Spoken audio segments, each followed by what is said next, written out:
ကျမမွေးဖွားလာတဲ့အချိန်မှာအမေကကျမရဲ့ခန္ဓာကိုယ်ပေါ်မှာတားရဲ့အမှတ်အသားတစ်ခုမှမရှိတာကိုတွေ့လိုက်ရတယ်။တားရဲ့မျိုးနွယ်စုမှာအမှတ်အသားမရှိတဲ့သူဆိုတာအနှိမ့်ကျဆုံးသွေးမျိုးလို့သတ်မှတ်ခံရတယ်။ကျမအသက်ကိုကယ်တင်ဖို့အတွက်အမေကသူ့ကျင့်ကြံအားတစ်ဝက်နီးပါးကိုဆွန့်လွတ်ခဲ့ပြီးကျမရဲ့လက်မောင်းပေါ်မှာနတ်ဖျားအဆင့်ကြားဖြူအမှတ်အသားကိုကိုယ်တိုင်ရေးထိုးပေးခဲ့တယ်။အဲ့ဒီနေ့ကစပြီးအဖေကကျမကိုအရန်လိုလိုက်လာခဲ့ပြီးမျိုးနွယ်စုတစ်ခုလုံးကလည်းကျမကိုလေးစားခဲ့ကြတယ်။လူတိုင်းကကျမဟာချင်းလင်းမျိုးနွယ်စုမှာရာစုနှစ်တစ်ခုအတွင်းတယောက်တည်းပေါ်ထွန်းလာတဲ့ကံကြမ္မာရွေးချယ်ခံသမီးကြီးလို့ယုံကြည်နေခဲ့ကြတယ်။အရွယ်ရောက်ပွဲကျင်းပတဲ့နေ့မှာအဖေကခမ်းထားတဲ့ဧည့်ခံပွဲကြီးတစ်ခုကျင်းပပေးခဲ့ပြီးမျိုးနွယ်စုတွေကအကောင်းဆုံးသားရဲယောက်ျားတွေကိုခေါ်လာကကျမစိတ်ကြိုက်ရွေးချယ်ခိုင်းခဲ့တယ်။အရင်ဘဝတုန်းကတော့ကျမဟာဝန်ပလွေဘရင်အမှတ်သားကိုပိုင်ဆိုင်ထားတဲ့ဟန်ကာကိုချစ်မိခဲ့တယ်။သူ့မှာအားကောင်းတဲ့ဝန်ပလွေရှိန်ဝါရှိပြီးမြင့်မြတ်တဲ့သွေးမျိုးကိုလည်းပိုင်ဆိုင်ထားတယ်။ဒီလိုမြင့်မြတ်တဲ့အမှတ်သားရှိတဲ့သူနဲ့မိတ်ဖက်ဖြစ်ရင်ကိုယ့်ရဲ့နှိမ့်ကျတဲ့သွေးမျိုးကိုပြောင်းလဲနိုင်ပြီးမြင့်မြတ်တဲ့ကလေးတွေမွေးနိုင်မယ်လို့ကျမအရန်ရိုးသားစွာယုံကြည်ခဲ့တယ်။ဒါပေမဲ့ကလေးမွေးတဲ့နေ့မှာကျမမွေးလာတဲ့ကလေးကခန္ဓာကိုယ်ပေါ်မှာအမှတ်အသားတစ်ခုမှမပါတဲ့ကလေးဖြစ်နေခဲ့တယ်။ကလေးမွေးပြီးဝိညာဉ်စွမ်းအားကုန်ခန်းသွားတဲ့အချိန်မှာအမေရေးထိုးပေးထားတဲ့အတူအယောင်အမှတ်အသားကချက်ချင်းပြတ်သွားခဲ့ပြီးကျမရဲ့အမှတ်အသားမရှိတဲ့ခန္ဓာကိုယ်အစစ်မှန်ကလူတိုင်းရှိမှပေါ်လာခဲ့တယ်။ဟန်ကာမြင်လိုက်တာနဲ့ဒေါသပေါက်ကွဲသွားခဲ့တယ်။သူကမွေးကင်းစကလေးကိုနေရာမှာတင်မြေကြီးပေါ်ပစ်ချလိုက်ရုံတင်မကလူလွတ်ပြီးအဖေကိုပါသွားတိုင်ခိုင်းခဲ့တယ်။အဖေကကြားဖြူအမှတ်သားပျောက်ကွယ်သွားတဲ့ကျမရဲ့လက်မောင်းကိုစိုက်ကြည့်နေခဲ့တယ်။သူ့အတွက်အဆက်ကွဲလွန်းလို့အမိတ်တစ်ချက်တည်းနဲ့ကျမကိုမျိုးနွယ်စုအပြင်ကရက်ဆက်တဲ့တားရဲကြိုင်ဝမ်းနဲ့ပြစ်ချခိုင်းလိုက်တဲ့စာလောင်နေတဲ့တားရဲတွေစားတော့ဖို့ကျမကိုပစ်ထားခဲ့တာပဲ။အမေကကျမအတွက်ထွက်ပြီးတောင်းပန်ခဲ့ပေမဲ့အဖေကလက်တစ်ချက်တည်းနဲ့အမေကိုလဲကျသွားစေခဲ့ပြီးနေရောင်တောင်မရောက်တဲ့အပြစ်ဝင်ခံကူထဲမှာအမေကိုပိတ်လောင်ထားလိုက်တယ်။အမေရဲ့အော်ဟစ်ငိုကြွေးတန်တားရဲတွေအသက်ရှင်လျက်ကိုက်ဖြတ်စားတော့နေတဲ့နာကျင်မှုတွေကိုကျမပြဖြစ်သွားရင်တောင်မမေ့နိုင်ဘူး။အဲ့ဒီအချိန်မှာအာဆွေဘာတွေစဉ်းစားနေတာလဲဆိုတဲ့အတန်ကြောင့်ကျမမျက်လုံးရုတ်တရက်ပွင့်သွားတယ်ကိုက်ဖြတ်ခံထားရတာလည်းမရှိဘူးတွေးတွေလည်းနေရာအနှံ့မပြန့်ကျဲနေဘူးကျမရှိမှရှိနေတာကချင်းလင်းမျိုးနွယ်စုရဲ့မြင့်မြတ်တဲ့အရွယ်ရောက်ပွဲရပလင်ပဲတားရဲ့အမှတ်သားပါတဲ့အလံတွေကလေထဲမှာတစ်ဖြက်ဖြက်လွင့်နေပြီးဆင်းအောက်မှာတော့ကျမကိုလာတောင်းရမ်းတဲ့လူငယ်ထိပ်သီးတွေပြည့်ကျက်နေကတိုးတိုးတိတ်တိတ်ပြောဆိုနေကြတယ်သူတို့ကကြားပြီးပြီလားဒီနေ့တခင်မလေးအာဆွေရွေးတဲ့သူကအနာဂတ်မျိုးနွယ်စုကောင်းဆောင်ရဲ့ကျင်ပေါ်ဖြစ်လာမှာလေလို့ပြောနေကြပြီးတယောက်ကငါ့ကိုသာရွေးရင်လို့ဆိုတော့နောက်တစ်ယောက်ကအိမ်မက်ပဲမက်နေလိုက်တခင်မလေးအာဆွေရဲ့လက်မောင်းပေါ်မှာရှားပါတဲ့ကြားဖြူအမှတ်သားရှိတယ်ဒီမှာရှိတဲ့သူတွေထဲမှာသူနဲ့ထိုက်တန်တာဆိုရင်ဝင်ပလွေမျိုးနွယ်စုကဟန်ကာပဲရှိမှာလို့ပြန်ပြောနေခဲ့တယ်ကျမငုံကြည့်လိုက်တော့ခန္ဓာကိုယ်ကအနာစာတစ်ခုမှမရှိဘူးအထက်မှာထိုင်နေတဲ့ဂုံယူဝင်ကြွားနေတဲ့အဖေကိုလည်းတွေ့ရပြီးသူ့ဘေးမှာရက်နေတဲ့ချစ်ခင်ကျင်လာတဲ့အမေကိုလည်းမြင်လိုက်ရတယ်ကျမအရွယ်ရောက်ပွဲကျင်းပတဲ့နေ့ကိုပြန်မွေးဖွားလာခဲ့တာပဲအဖေကတွားရွေးလိုက်ဒီနေ့မျိုးနွယ်စုရဲ့အကောင်းဆုံးလူငယ်အားလုံးရောက်နေကြတယ်ငါသမီးလေးဘသူကိုပဲရွေးအဲ့ဒီလူကအနာဂတ်ကောင်းဆောင်ရဲ့ခင်မုန်းဖြစ်လာမယ်လို့ရေမောပြောလိုက်တာနဲ့လူအုပ်ကြီးလှုပ်ရှားသွားတယ်ရှေ့တန်းမှာရက်နေတဲ့တားရဲယောက်ျားတွေကခါးတွေကိုပို့ပြီးမက်လိုက်ကြတယ်ကျမရဲ့အကြီးကရှေ့ဆုံးမှာရက်နေတဲ့ဟန်ကာစီရောက်သွားတယ်သူကကျမကိုတိတ်တိတ်စိုက်ကြည့်နေတယ်အရင်ဘဝတုန်းကကျမကိုလက်ထပ်ခွင့်တောင်းလို့ကလို့ချစ်ချင်းမြတ်တာတွေခုလုံးဝမရှိတော့ဘူးကျမစကားမပြောရသေးခင်ဟန်ကာကရုတ်တရက်ရှေ့တလန်းတိုးလာပြီးကျွန်တော်တခင်မလေးအားလင်းကိုအချိန်တော်ကြာသဘောကျခဲ့ပါတယ်ဒီနေ့သူ့ကိုပဲကျွန်တော်ရဲ့ကျင်းဖော့ဖြစ်ရွေးချယ်ချင်ပါတယ်လို့ပြောလိုက်တယ်လူအုပ်ကြီးကချက်ချင်းဆူညံသွားတယ်ဘာသူတောင်းတာအားလင်းလားယူနေတာလားမြင့်မြတ်တဲ့ကြားဖြူအမှတ်သားကိုမယူဘဲအစစ်နှိပ်တမင်ကြီးအမှတ်သားကိုရွေးတယ်ဒါကခေါင်းဆောင်တဲ့သမီးကြီးကိုလူရှိမှပါရိုက်လိုက်တယ်လို့ပဲလို့ပြောဆိုနေကြတယ်အားလင်းကတမင်ကြီးအမှတ်သားပိုင်ဆိုင်ထားတဲ့ကျမရဲ့မိခင်မတူတဲ့ညီမပဲဟန်ကာရဲ့မျက်လုံးထဲကအယောင်ကိုမြင်လိုက်တာနဲ့ကျမအားလုံးသဘောပေါက်သွားခဲ့တယ်သူလည်းပြန်မွေးဖွားလာခဲ့တာပဲဒီဘဝမှာတော့အားကောင်းတဲ့ကလေးတွေမွေးပေးနိုင်မဲ့ကျင့်ဖို့ကိုအရင်ဆုံးရွေးချယ်ဖို့ဆုံးဖြတ်ထားခဲ့တာဖြစ်တယ်အရင်ဘဝမှာကြားအမှတ်သားပါတဲ့ကလေးကိုမွေးပေးခဲ့တဲ့အားလင်းကအခုတော့သူ့ရဲ့ပြစ်မှတ်ဖြစ်သွားခဲ့တယ်အားလင်းကိုယ်တိုင်လည်းဒီလိုအခွင့်အရေးရလာမယ်လို့မထင်ထားဘူးရှက်သွေးဖြာနေတဲ့မျက်နှာနဲ့အဖေကိုစိတ်လှုပ်ရှားစွာကြည့်နေခဲ့တယ်သူမနောက်ကအစေကံမလေးကလည်းဒုတိယတခင်မလေးဝန်ပူလွေမျိုးနွယ်စုရဲပူရောဟိတ်ကြီးရဲ့သားကတခင်မလေးကိုသဘောကျနေတာပါဒါကကြီးမားတဲ့ဂုဏ်ယူစရာပဲလို့ချီးကျူးလိုက်တယ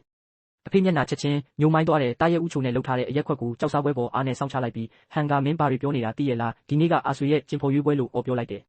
မျိုးနွယ်စုအကြီးကဲလဲတားရဲအယိုးတောင်ဝေးကိုမိပြီးရှေ့ထွက်လာကဝန်ပလွေကောင်မင်းငါတို့ကြားဖြူမျိုးနွယ်စုကိုစော်ကားချင်တာလားလို့မေးလိုက်တယ်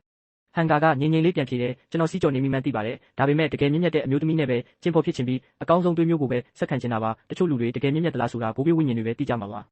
ါအဖေလက်ကအယိုးသားပေါ်ရောက်နေပြီးတိုက်ပွဲပောက်ကွဲတော့မဲ့အခြေအနေဖြစ်နေခဲ့တယ်ကျမကတော့နွေးနွေးထွေးထွေးတတိရက်ကိုတမုံတောက်လိုက်ပြီးမျက်လုံးတွေပိုပြီးကြည်လင်လာခဲ့တယ်မင်းတို့နှစ်ယောက်အပြန်အလှန်သဘောကျနေကြတာဆိုတော့ငါခွင့်ပြုပေးလိုက်မယ်လို့တင်းငိမ့်စွာပြောလိုက်တယ်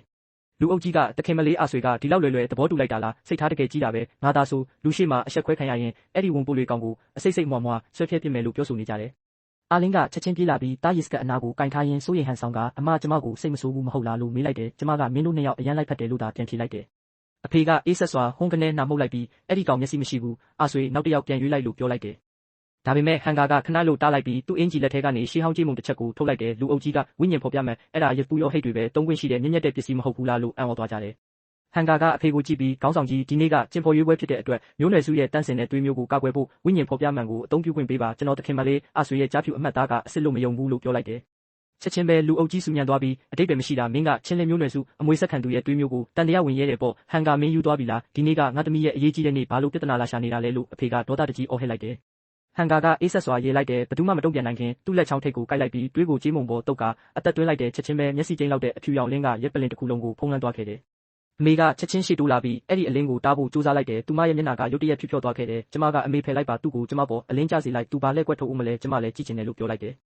ဂျေးမုံရဲ့အလင်းကကျမရဲ့လက်မောင်းပေါ်ကိုအတားအဆီးမရှိဖြတ်တန်းသွားတယ်ရုတ်တရက်မီးလောင်တယ်လို့ဆူရှားတဲ့နာကျင်မှုတစ်ခုပေါ်လာခဲ့တယ်အမေကသူ့ကျင့်ကြံအားတစ်ဝက်အကုန်ခံပြီးရေးထိုးပေးခဲ့တဲ့ကြားဖြူအမတ်သားကဝိညာဉ်အလင်းရောင်အောက်မှာတဖြည်းဖြည်းပျောက်ကွယ်စပြုလာခဲ့တယ်ကျမလက်မောင်းကဘာပိတ်ဆို့မှုမှမရှိဘဲလွတ်လပ်သွားချိန်မှာပူလောင်တဲ့နာကျင်မှုတစ်ခုကကျမခန္ဓာကိုယ်ထဲဖြတ်ပြေးသွားတယ်အမေကသူမရဲ့ကျင့်စဉ်စွမ်းအားတစ်ဝက်ကိုတုံးလောင်ပြီးဖုံးကွယ်ပေးထားခဲ့တဲ့မျိုးနွယ်စုအမတ်သားကအလင်းအောက်မှာတဖြည်းဖြည်းချင်းပျော်ဝင်ပျောက်ကွယ်သွားတယ်တေလူလိုတိတ်ဆိတ်သွားတဲ့ခါရတာပြီးနောက်လူအုပ်ကြီးတွေကနေထိတ်လန့်တုန်လှုပ်တဲ့အော်တန်တွေထွက်ပေါ်လာတယ်သူမမှာအမတ်သားမရှိဘူးဒါကဘလို့လို့ဖြစ်နိုင်မှာလဲတမီးကြီးဆုံးကတကယ်ကိုအမတ်သားမဲ့သူဖြစ်နေတာပဲဒါကမျိုးနွယ်စုမှာရာစုနှစ်ချီပြီးတခါမှမရှိဘူးသေးတဲ့အဆက်ခွဲမှုပဲယွန်စရာကောင်းလိုက်တာငါကတော့သူမကိုလက်ထပ်ခွင့်တောင်းဖို့စဉ်းစားနေမိသေးတယ်သူမကသွေးမတက်တဲ့မျိုးဆက်ကောင်မလေးပဲငါတို့အားလုံးကိုယွန်ရှာအောင်လုပ်နေတာကျမဖခင်ကဒေါသတကြီးနဲ့လမ်းလျှောက်လာပြီးမဖြစ်နိုင်တာဆိုပြီးကျမလက်မောင်းကိုဆွဲယူစစ်ဆေးတယ်လက်မောင်းပေါ်မှာဘာမှမရှိပဲပြောင်ချောနေပြီးဘာမှမရှိခဲ့ဘူးသူ့လက်ကလေထဲမှာအနှဲငယ်တုံရင်နေပြီးမြေပြင်ပေါ်ကိုတွန်းလဲခံထားရလို့ရှိုက်ကြီးတင်ကိုနေတဲ့အမေဘက်ကိုခေါင်းကိုဆက်ခနဲလဲလိုက်တယ်သူ့အတန်ကတွားကျိတ်ထားတဲ့ကြားကထွက်လာတယ်မင်းကကိုလင်ခဲ့တာပဲနှိမ့်ကြတဲ့အမတ်သားမဲတယောက်ကိုချင်းလင်မျိုးနွယ်စုရဲ့တမီးကြီးဆုံးအဖြစ်ဟန်ဆောင်ရဲတယ်ပေါ့အမေကရှင်းပြဖို့စူးစမ်းတဲ့ဆွေအားကလည်းရှင်းရဲ့တွေးသားရင်းမှာပဲကလေးမအပြစ်မရှိပါဘူးဘာဆက်ပိတ်ဆန်ချင်းလင်မျိုးနွယ်စုမှာဒီလိုနှိမ့်ကြတဲ့သွေးမျိုးမရှိဘူးလူအုပ်ကြီးကဝိုင်းော်ကြတယ်ဒီလိုအမတ်သားမဲတယောက်ကိုဆက်ထားရင်ဘိုးဘေးဝိညာဉ်တွေအမျက်ရှာလိမ့်မယ်သူမကိုအပြစ်ပေးရမယ်မိရှို့ပစ်သားရဲတွေစီလွင့်ပစ်လိုက်မျိုးနွယ်စုဝင်တွေက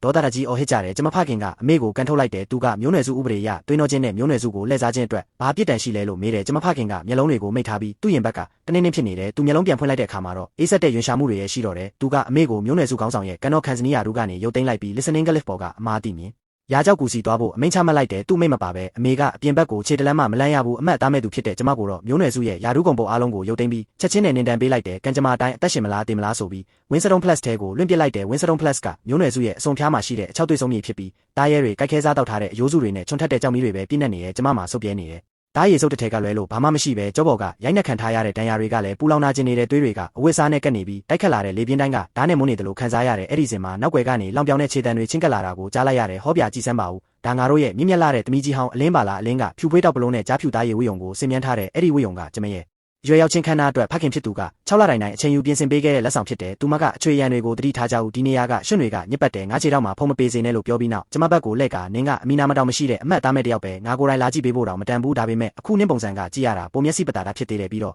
ဒီကြားဖြူဝိယုံကတကယ်နှွေးတာပဲနင်းကတော့ဒါမျိုးကိုဘယ်တော့မှဝတ်ခွင့်ရမှာမဟုတ်တာနှမျောစရာပဲနော်လို့နာကောင်းရှုံလားအောင်ပြောင်နေကျမဘာမှပြန်မပြောပဲမြေပြင်ပေါ်မှာပြုတ်ကျကြံရိတ်ခဲ့တဲ့ကျိုးပဲနေရဲ့တားရဲ့ရိုးသွားဆွဲသီးလေးကိုပဲစိုက်ကြည့်နေမိတယ်အဲ့ဒီဆွဲသီးကအမေကိုဆွဲခေါ်သွားစဉ်ကလေပင်ကနေပြက်ကြံခဲ့တာဖြစ်ပြီးပင်းထဲမှာအမေရဲ့စွမ်းအားနှစ်တာရအကျွင်းကြံချုပ်ကိန်းအောင်နေရဲ့သူမကကျမကိုစကားပြောစမ်းနင်းစွန့်သွားတာလားလို့အောင်းငေါက်ပြီးမျက်ဝန်းတွေကရက်ဆက်မှုနဲ့ပြစ်ချန်လာကဆွဲသီးကိုခြေထောက်နဲ့နင်းချပစ်လိုက်တယ်ဟန့်ကေပြောတာမှန်တယ်နင်းလိုနေကြတဲ့အမတ်သားမဲ့မိမတယောက်ကငါဟာပစ်နဲ့ကြိုးကိုတောင်ချီပေးဖို့မတန်ဘူးနောက်ရက်အနေငယ်ဆိုရင်ငါနဲ့ဟန့်ကေတို့ရဲ့အိမ်ထောင်ဖက်ပြုခြင်းအခမ်းအနားရှိတယ်နင်းငါကိုဝက်စတုံးဦးညွတ်ပြီးဂုံပြူဖို့မမေ့နဲ့ဦးလေလို့ဆိုတယ်ကျမကတော့ဘာစကားမှမဆိုပဲမြေပြင်ကိုပဲဆက်ပြီးစိုက်ကြည့်နေမိတယ်သူမကပြင်းစရာကောင်းလိုက်တာတစ်တုံးတိုင်းပဲလို့ဆိုကလူတွေကိုခေါ်ပြီးထွက်ခွာသွားတော့တယ်ခြေတံတွေတဖြည်းဖြည်းဝေးကွာသွားပြီးအစေခံတွေရဲ့ရေမောတန်တွေကလည်းလေထဲမှာပျောက်ကွယ်သွားတယ်ကျမမြေကြီးကိုတူးဆိုပြီးအကွဲနေတဲ့တားရဲ့ရိုးသွားဆွဲသီးလေးကိုကောက်ယူကရွှွတွေကိုတုပ်ပြီးရင်ခွင်ထဲကိုနှွေးထွေးစွာထည့်သိမ်းလိုက်တယ်ဒီဘဝမှာဟန့်ကင်နဲ့နင်းတို့စောင့်နေကြစမ်းပါ Winston Plus ရဲ့ညတွေကခဲမတက်အေးဆက်လာတဲ့ကြောပြင်ကဒဏ်ရာတွေနဲ့လက်ရှိကျမရဲ့အခြေအနေရတားရဲတွေရဲ့ကြိုက်ခဲခြင်းကိုမခံရရင်တောင်3ညထပ်ပို့ပြီးအသက်ရှင်နိုင်မှာမဟုတ်ဘူးကျမအနေနဲ့ဒီလွင်ပြင်ကျဲကြီးမှာလေတံတက်တာမိအမိုးကတခုဆောက်လုပ်ဖို့နဲ့မိဘုံကိုစက်တိုက်မွေးထားနိုင်ဖို့အတွက်အလုပ်သမားတယောက်လိုအပ်တယ်ကျမကအမေပေးခဲ့တဲ့အစ်စ်မြင့်တားရဲတဲ့စိတ်ပြားကိုတင်းတင်းစုပ်ကန်ရင်တစ်ဆက်မိုင်းကန်ဝေးတဲ့ကြောင်မီကျွန်းစေးကွက်ကိုဥတီခဲ့တယ်အဲ့ဒီနေရာကတွင်းညီနှံတွေနဲ့ပုတ်ဆက်တဲ့အနံ့တွေနဲ့နန်းစော်နေခဲ့တဲ့ကုန်တီတွေကသူတို့ရဲ့ကုန်ပစ္စည်းတွေကိုအော်ဟစ်ရောင်းချနေကြတယ်ဒီထီတားရဲကောင်ကတားရဲတင်ကား3ပြားပဲဒဏ်ရာရထားတဲ့ရုံမျိုးနွယ်အမတ်သားမဲ့ကောင်ကနှစ်ပြားတဲ့နဲ့အပေါ်ဆုံးဟေးဟိုမှာကြည်စမ်းချင်းလင်မျိုးနွယ်စုကနေအခုတင်နှင်ထုတ်ခံလိုက်ရတဲ့အမတ်သားမဲ့သမီးကြားမဟုတ်လားမျက်စိလင်းနဲ့လေလွင့်သူချို့ကကျမကိုမှတ်မိသွားပြီးလက်ညှိုးထိုးပြကြတယ်မျိုးနွယ်စုရဲ့ကာကွယ်မှုမရှိတဲ့မိမသားတယောက်ကဒီလိုနေရာမျိုးကိုလာရဲတယ်ပေါ့မြာတူးနေတဲ့တားရဲရိုင်းတွေကြိုက်စားမှမကြောက်ဘူးလားကျမကထိုးလောင်ပြောင်မှုတွေကိုလစ်လျူရှုကဈေးကွက်ရဲ့အနက်ဆိုင်ဆုံးနေရာကိုလောက်လန်းခဲ့တယ်ကျမမှာအစင်းနှိမ့်ကြတရားဝယ်ဖို့ပဲငွေလုံလောက်ရှိလို့ခွန်အားနှဲငယ်ရှိမဲ့မိသူကိုမစိုးရွေးချယ်ဖို့ပြင်ဆင်နေစဉ်အဆိုးဆုံးနဲ့အမောင်ဆုံးထောက်ဆုံးတစ်ခုကိုရောက်တဲ့အခါကျမရဲ့ခြေလမ်းတွေကမြေကြီးတဲ့အမြင့်တွေသွားသလိုရုတ်တရက်ရက်တန့်သွားခဲ့တယ်အဲ့ဒီနေရာမှာအယိုးတွေနဲ့ပြုတ်လုထားတဲ့တန်လောင်အိမ်တစ်ခုရှိပြီးမင်းထဲမှာလူတစ်ယောက်ကခွေးလိုက်ပြီးထိုင်နေတယ်သူဤတားရည်ဝိယုံကစုပ်ပြဲနေပြီးတွေးကွက်တွေနဲ့ပေးချန်တွေကမျက်လုံးတွေကိုတော့အနက်ရောင်ပိတ်ဆက်နဲ့တင်းတင်းကြပ်ကြပ်စီးနှောင်ထားတယ်ဒါပေမဲ့အဲ့ဒီလိုတနာစရာကောင်းတဲ့အခြေအနေမှာရှိနေပေမဲ့ပိတ်ဆက်အောက်ကသူ့ရဲ့မေယိုလိုင်းကထင်ရှအားပြတ်တာပြီးထူးခြားစွာရုပ်ရည်ချောမောလာလို့ကျမရဲ့နှလုံးခုန်တန်ကအကြောင်းရင်းမရှိပဲရုတ်တရက်မျက်စံသွားခဲ့တယ်လမ်းသွားလမ်းလာတူကကျမကိုအလင်းမြန်တတိပေးတယ်ဒီကောင်ကဘယ်ကမှမသိတဲ့မျက်မမြင်လေးလွင့်ကောင်ပဲအမတ်သားမဲ့ဖြစ်ုံတင်မကဘူးဆေးရိုက်ကလည်းအရန်ရိုင်းဆိုင်နဲ့မနေ့ကတင်အဆောင်2ယောက်ကိုတက်လူနီးပါလောက်ခဲ့တာဝယ်ရဲရင်ဝယ်လိုက်လေညဘက်ကြရင်နေ့လေပင်ကိုလိန်ချိုးပြီးရင်တော့ငါမတတိပေးဘူးလို့မပြောနဲ့ဦးကျမကချွေးတွေနဲ့တွေးတွေဆိုရွှဲနေတဲ့သူဤလေပင်ကိုစိုက်ကြည့်ရင်သ